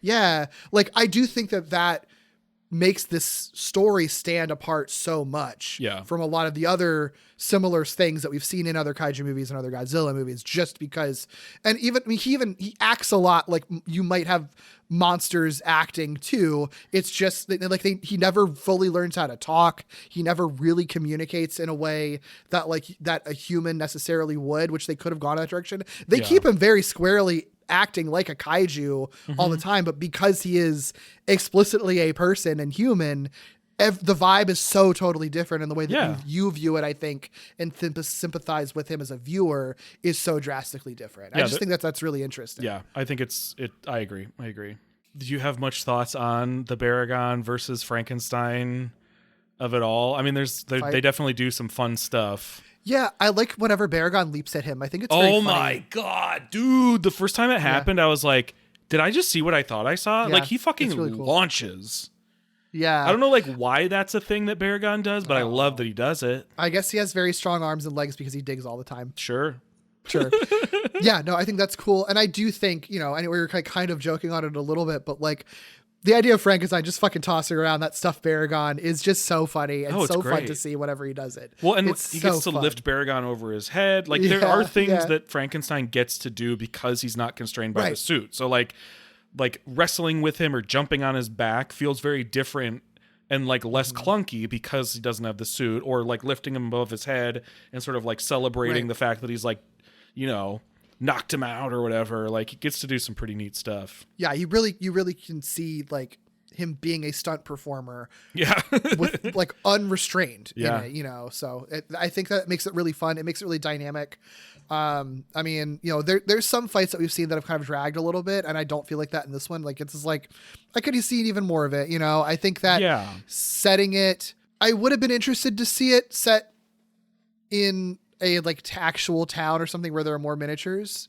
Sure. I don't mind it being in the wilderness, and I do think that they utilize the forest fire backdrop really well at the end of it, and that is extremely striking as a visual. But it would have just been cool to see the two of them fight along buildings, especially given that their scale is not what we normally see in these movies. This is a pretty absolute statement, but most of the time I'm gonna love more when they're in a city or amongst buildings or whatever. I've talked about this before because then there's that additional level of stakes that I think is always a little bit more fun. I do think though, and this is kind of what you were saying too, like they more so than some of the other fights we've seen that just entirely remove them from civilization, this one at least uses its environment, I think, in a fun way. Like when they fall on the rocks, it feels more like, you know, they're in sort of a difficult terrain than sometimes other movies do. Or like, you know, King Kong uses the trees, and I like that about them being away from things. Like if you're going to be away, rip out some trees, throw some rocks or whatever. Frankenstein does the same thing. They trip, they fall, you know, like it's not just like a flat ground. It's not like Megazord versus Monster on like, you know, flat surface or whatever. So, you know, it's at least, it's not an empty space. So that's nice. Yeah. And the fire does help a lot. Yeah. Yeah. No, I totally agree with you. Yeah. Wow. I'm very pro the Frankenstein Baragon fight in general. Yeah, it's good. Yeah. It's good. This to me, I know I've been down on some of the like sillier elements of some of these fights. This to me, I think, is a really good example. If people are convinced I just don't like old sort of monster versus monster fights, this is one that I would point to and say like, no, this is like chef's kiss to me, where like you said, none of it seems to drag. They still get to do some like sillier things like throw each other around and rip out trees, but it never feels like anything they're doing is like meant to be silly or like for the sole purpose of showing a monster, you know, being silly, which, you know, I like on the rare occasion, but this is like, there's very little fluff or filler in this fight. Yeah. Well, on that note, I guess this is kind of an abstract question, so maybe it's annoying that I'm even asking it. But like, given that there's so many connections to King Kong and King Kong versus Godzilla, if King Kong versus Godzilla was more in line with the tone of this movie, do you? I thought like, about that, this. Doesn't Actually. that like it almost makes So more sense? You know? I'm glad you asked this actually, because I was thinking about this because there are so many things that just feel very much like, oh, this is not obviously a sequel to King Kong versus Godzilla, but so many things are similar. I think if you took the tone of this movie and the tone of sort of the fight or whatever, and that was applied to certain parts of King Kong versus Godzilla, I think that would be great. And I think what King Kong versus Godzilla does really, really well is have this sort of compelling sort of statement on the world and like this sort of almost meta commentary on itself and the way that we consume that is kind of missing from this one. Not that particular theme is what you want, but it carries throughout the entirety of King Kong versus Godzilla. Even the fight in King Kong versus Godzilla feels like it fits into them talking about the spectacle of it all. Right. This one loses that element once the fight starts. Like it loses the exploration of the theme as the fight starts. So there are definitely like elements of each one that I feel like the other could borrow from that would improve each other. Not that you would trade them, right? Like I don't think it's just like one for one trade. It's like Frankenstein versus Baragon could borrow some elements from King Kong versus Godzilla, and King Kong versus Godzilla could borrow some elements from Frankenstein versus Baragon. Yeah, I was thinking about like what Jace had said in last month's episode, where they said like when hinting about this movie, it's kind of like a lot of the stuff, like comedic stuff that they're doing in Godzilla movies concurrently to this one, they sort of like that's the opportunity to do comedy stuff. And then these other movies that are happening parallel to the actual mainline Godzilla movies are kind of where they have space to like not do that. Like if the Godzilla movies are popular with children, they are going to go harder on the sillier stuff and the you know, the wilder fantastical things. And then these other movies that are not that, like, I'm sure they want kids to buy Baragon toys, but like but it's not as contingent on that child audience. They don't have to, which means that like Honda, for example, who isn't super into the silly stuff, doesn't have to really contend with that in these movies. And it does kind of feel like, and like Super Aya is probably like compromising more on these than on Godzilla movies, where the mandate is to make them sillier and more kid friendly, you know? And so you end up getting this where it's like, this is sort of, if you're looking for more straightforward Showa monster fights that aren't intended to be comedic or slapstick, like these are the movies where you kind of find them. think Jace makes a great point, and I get why they said it about this one especially, because and it reinforces a pattern I think I've been noticing, but with a more focused sort of reasoning behind it. I have liked, I think, a lot of the like introductory movies much better, like the one that introduces Mothra, the one that introduces Rodan, the one that introduces Baragon, right? The one that introduces Godzilla, right? Like those tend to be my favorite top tier movies. And I think what Jace is saying makes a lot of sense, because they're talking about Godzilla being a mascot. You know, like Godzilla is a mascot, and none of these monsters in their first movie are a mascot yet. It's entirely possible that at some point Rodan is also considered a sort of secondary mascot, and then Rodan never gets to do anything sort of like cool or scary again. You know, like who knows? Like, but it's not going to be the case in the movie that introduces Rodan. That one's going to be scary and a weird horror movie, you know? Yeah. Kind of like this one. Right. So I think it makes a lot of sense. I think they have a really good point there that it's going to be hard to sort of unsee. Yeah. Actually, you know, on that note, this is like tangentially related, but because I do have another email that I wanted to read. That I've been holding on to. And it's sort of similar in terms of like tonal stuff. So it's not as relevant to this movie, but all this era of Showa era is definitely what I'm talking about. This is from Magnus Hendrickson. Sent a really nice email. It's not a question so much as just some thoughts that I think we can respond to. Okay. This is in response to our Invasion of Astro Monster episode that he was listening to from a couple months ago. He said I found the comments about Astro Monster being a good movie but not a good Godzilla movie interesting, since I had a similar revelation when I was watching. He says, seeing these movies in order, it's striking how the Showa era so far actually doesn't feel like a Godzilla series. The first two movies are kind of their own thing, and then King King Kong versus Godzilla is as much of a King Kong movie as Godzilla. Mothra versus Godzilla is more of a sequel to Mothra than the previous Godzilla movie.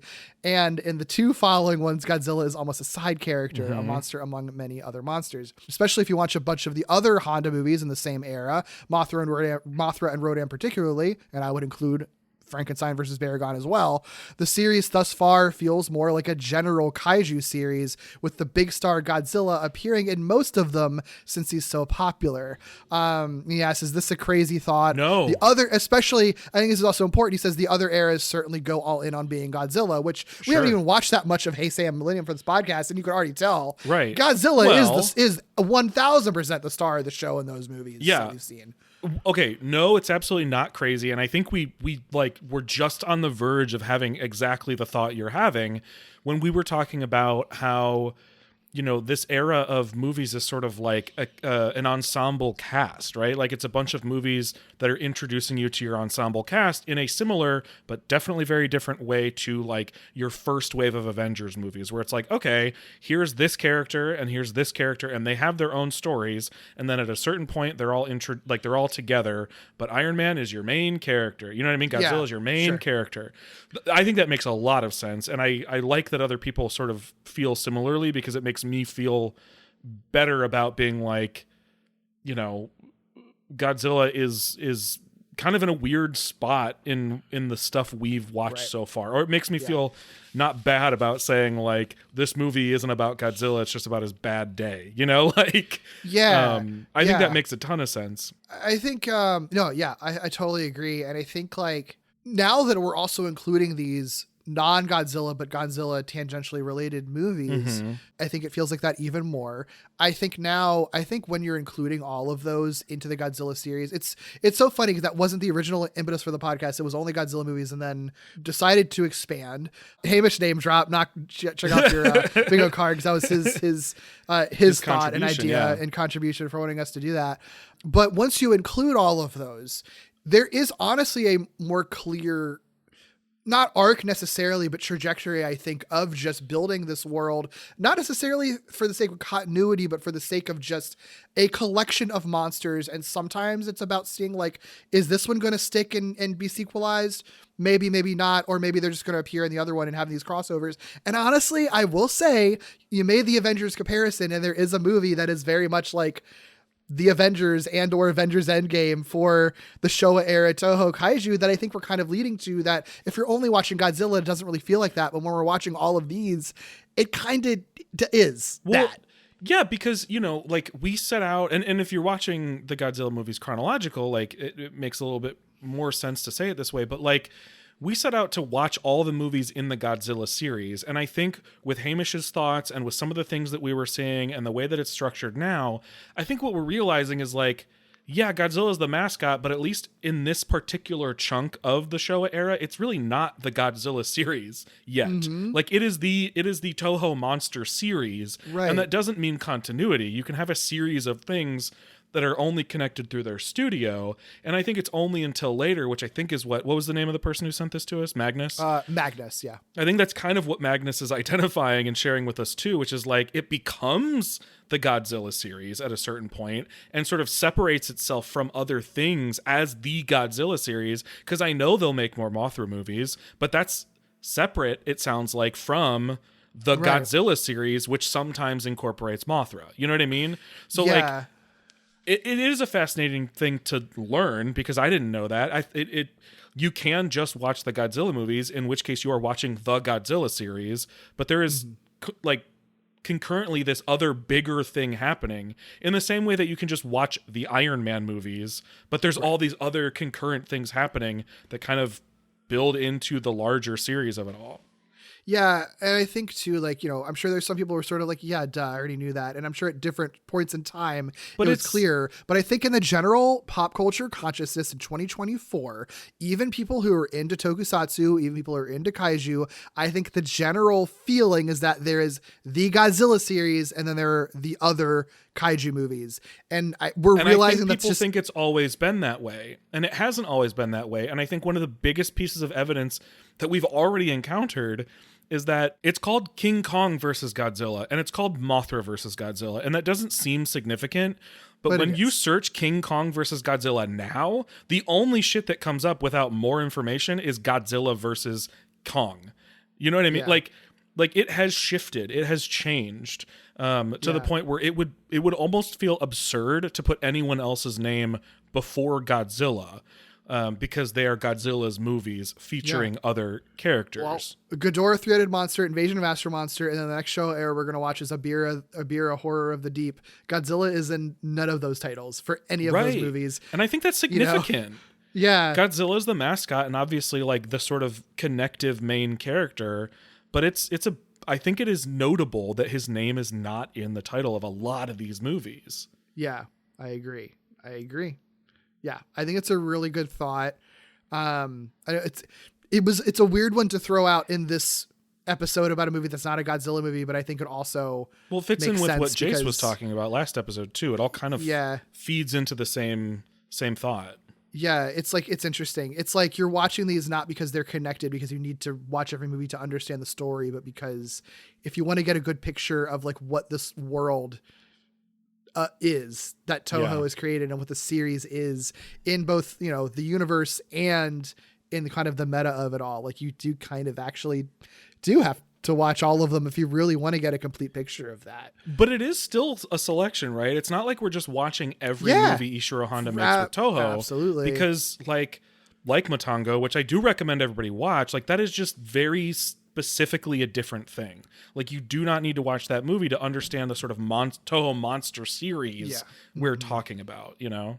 Yeah, I know, it's just cool stuff. Yeah. It's stuff this is stuff that I love, like doing podcasts about it, because I never would have thought about this in this way unless we were kind of like almost like forced to think of it this way, you know, by doing a project about it. Yeah. Well, it's like a conscious thing no matter what. Even if we weren't doing a project about it, the only way that it's really going to end up breaching this is if you're doing a sort of like intentional thing with somebody. Like if we just were like, let's watch one of these every month, you know, like maybe we would have ended up in that similar territory, but I don't know why I feel like we've had this conversation before.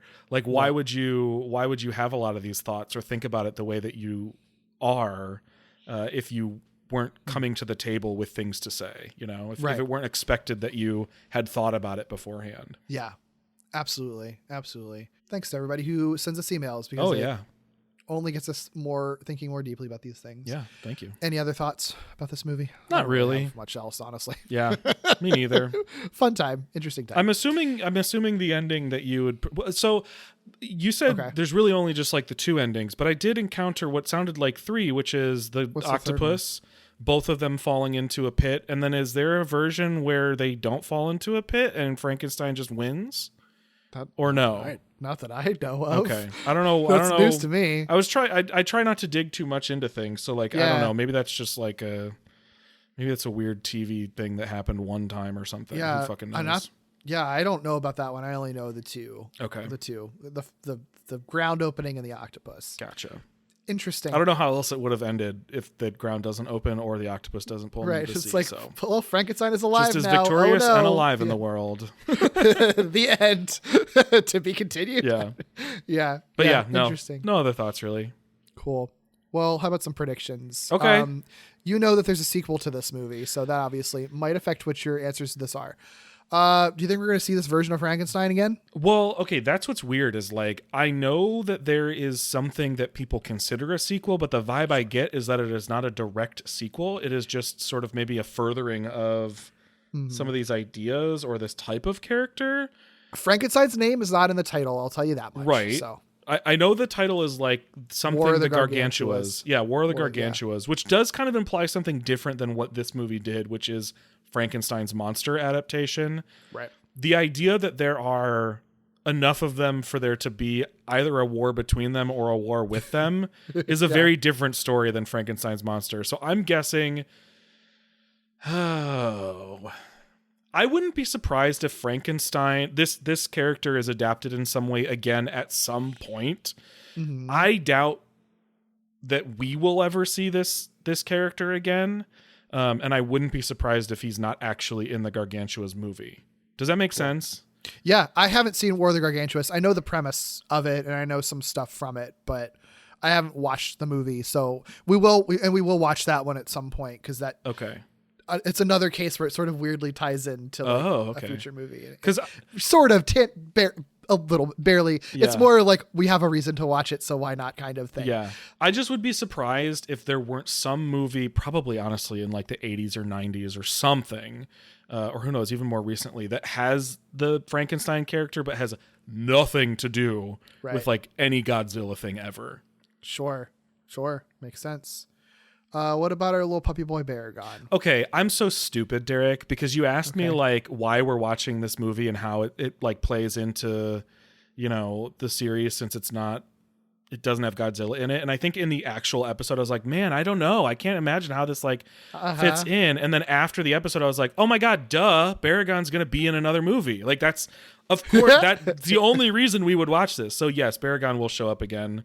Cool. And I assume Baragon will show up in the next thing we watch just based on timing, but that's me metagaming. Yeah. I mean, I think that's fair though. The next movie we're watching, we've got another one this month on the 27th. We're going to watch a very, very iconic one, I would say. A movie called GMK is how it's sort of affectionately known because the actual title is Godzilla, Mothra, and King Ghidorah, Giant Monsters All Out Attack. Not a mouthful at all. Giant Monsters All Out Attack. This is back to the Millennium Era. So yes. Oh, I didn't realize that. 2001. Oh. So this is the movie that follows up Godzilla vs. Megaguirus, but it's Millennium Era, so it's a standalone movie, not related to any of those previous movies. That just blew my mind. I did not realize that's the era GMK was in. Oh, I'm so excited to talk about this one. It's a fucking wild movie. So I'm assuming your guess for why we watched this movie in the same month as GMK is the Baragon of it all, probably. Baragon probably shows up in GMK, I would think, because I don't think it's Frankenstein. That would be very funny. Yeah. What do you think is Baragon's role in GMK then? Well, okay, so I didn't even know what era GMK was in, and now learning that it's part of the Millennium Era means that literally anything could happen. Yeah, all bets are off. And so I'm guessing that GMK potentially could be a movie where like all the monsters appear for kind of the same reason, but in either different places or sort of simultaneously, but for different reasons. And there doesn't need to be like a background or history for them. So I imagine that Baragon's role is the same as sort of like any of the other monsters' role. I'm guessing that like monsters appear, I want to say all over the world. I'm going to say all over the world because that's more fun in my head. I want to say that monsters just appear all over the world, and Baragon's probably one that appears somewhere. Mm-hmm. And the problem isn't a single monster. The problem is that there is an attack of the earth or wherever of a wave of monsters. So I think they're all kind of like in some ways an antagonistic force, or the majority of them are, or as I've often said, like a problem to be solved if they're not like an actual villain or bad or whatever. Yeah. I don't know that, to answer your question directly, I don't know that Baragon is going to have a particularly unique role. Like, I don't think it's going to come in as Godzilla's sidekick and it's going to be like Batman and Robin versus the world, you know? Okay. Yeah. I mean, you kind of answered my next two questions were, you know, will any kaiju other than Godzilla, Mothra, and Ghidorah, the titular monsters, appear? Which you think that there definitely will be Baragon, potentially others, it sounds like you're thinking? It would be so absurd to call a movie... what is it? Giant. What is the whole title of the movie? Godzilla, Mothra, and King Ghidorah, Giant Monsters All Out Attack. It would be ridiculous to call a movie Giant Monsters All Out Attack, in addition to the three monsters you already mentioned, and not have Rodan in there. And if I get to see my sweet boy Anguirus, I'm going to be so happy, but I shouldn't hold my breath.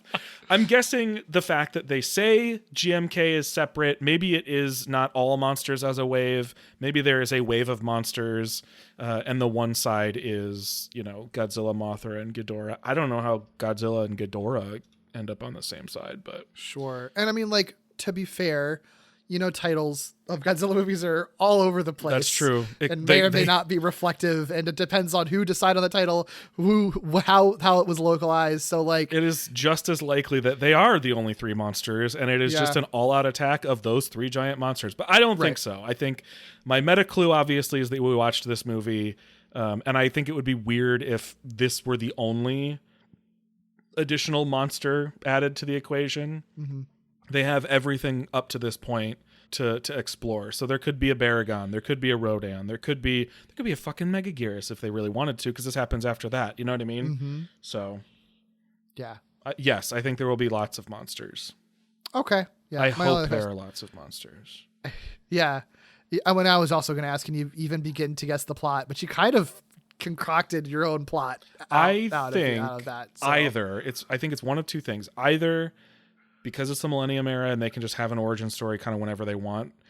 I imagine it's either that something happens to the world and monsters begin to like emerge from their sort of like prehistoric like state or whatever, in the classic way that like Godzilla's a monster that was like unearthed or whatever. Or there's a wave of monsters where that happens and Godzilla is an already known entity and Mothra is an already known entity and Ghidorah is an already known entity, and they're brought in as the solution to this wave of monsters that is suddenly attacking the Earth. Sure. That's what I want it to be, Like, I know there are versions of a Godzilla universe where like monsters just exist across the globe, and it's more a matter of like monitoring and making sure when they're going to attack, as opposed to just like, do monsters exist? Right. So I'm hoping it's that vibe. That's what I would like for it to be. We'll see. It'd be really funny if the world just ends in this one. I mean, like, they could do it in the Millennium Era. They really could. Why not? It would be the series that they could do it in, really. Truly. Yeah, I'm so excited for that one. We're gonna have a guest for that one and everything. I think it's gonna be a really fun episode. Hell yeah. Yeah. One last thing I want to call out: our cover art for this episode. We did have a guest cover artist this time. The art was by Walter Trush, aka TrushToons, on social media. I'll link to all of his stuff. So fucking cool. Fucking cool cover art. He does the art that he did for this. It's like, I was racking my brain because I couldn't remember what the name of it was. Ed Roth, the guy who did like the Rat Fink mascot, like the hot rod mascot. Oh yeah. Yeah, it's like very much that style with like the kind of gross looking like eyeballs bulging out and stuff. It's very much like that inspired, and I know he does a lot of art like this. And I remember when I reached out, I was like, I didn't ask, but specifically I was like, I kind of hope he does something like that, and he totally did, and he fucking turned that out. Get fucking weird. Fucking weird movie deserved weird cover art for this. Yeah, so thank you, Walter, for doing it. Fucking rules. I love it so much. So yeah, definitely check that out on our social media, or if you use podcast apps that show the podcast of covers, because not all of them do. You can see it there. And glitterjaw.com/Skrionk. We have a whole gallery of all of the cover art for all of our episodes that you can click on those, get a big look at what they look like, and also all of the links to all of those artists' social media, so you can give them a follow and support what they do. But otherwise, if you'd like to support us and other queer creators who talk about media, you can check out the Glitterjaw Queer Podcast Collective at glitterjaw.com. Follow us on Twitter, Facebook, and Blue Sky at Glitterjaw, and on Instagram at GlitterjawPods. But Doug, if people want to find you and everything you're doing, where can they do that? You can find me all over the place at Ikkybooley, ICKYBOOLEY. You can also listen to me weekly with Derek on a podcast called Walloping Web Snappers, where we deep dive into every Spider-Man cartoon ever made. And you can listen to me on a Glitterjaw show called Novel Gaming, where my friend Katie and I catch up on all the books and video games and sometimes other media that we have been enjoying lately. What about you, Derek? Sure, you can find me most places at Derek B. Gale. I have a couple other podcasts. I have Gimmicks, which I do with my co-host David, where we look at high concept and experimental structure-breaking, gimmicky episodes of television. And I also have Lee Carvalho's Potting Challenge, which I do with my friend Tommy, where we are looking at the Simpsons tie-in video games chronologically, as well as video game history and Simpsons history and pop culture history as well. You can join our Patreon at patreon.com/wallopingwebsnappers. I mentioned it at the top. That's our Spider-Man show, but it supports everything that Doug and I are doing together. So if you like this show, if you like Falling with Style, and if you like Walloping Web Snappers, all of those, you can head over to that Patreon to support us for as little as $1 a month. And we do have bonus episodes that we do that are usually tangentially related to any of our podcasts, and we do have some Godzilla related podcasts planned. We've been saying that for a while, and a lot of stuff has had to be kind of like coming up, held up and delayed, but we do have some plans. Yeah, we're not lying. This very month, I don't remember what the day is, but we do have we don't have an episode planned on the Hanna-Barbera Godzilla that we had to delay. That I promise it is actually coming out this month. It is. We will have some Godzilla content for you there. You can also check out our Discord. We have a link to that in the show notes. That's our Walloping Web Snappers Discord, because that's just how Doug and I brand all our stuff together. But there is a channel for Skrionk there if you want to talk to us there. You can also email us at skrionkpodcast@gmail.com. You can rate, review, and subscribe on all podcast platforms.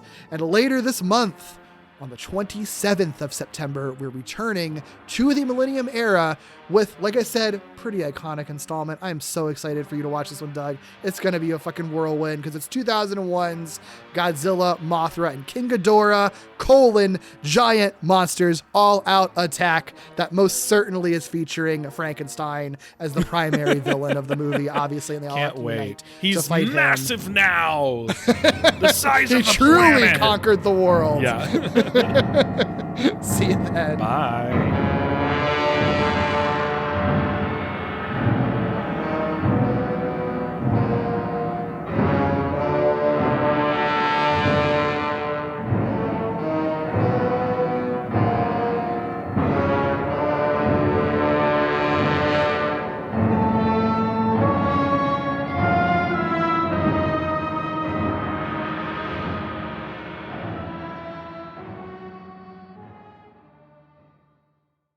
Bonnie and Kitty being best friends, together forever, the fun never ends. Solving mysteries one hug at a time. Bonnie and Kitty, two of a kind.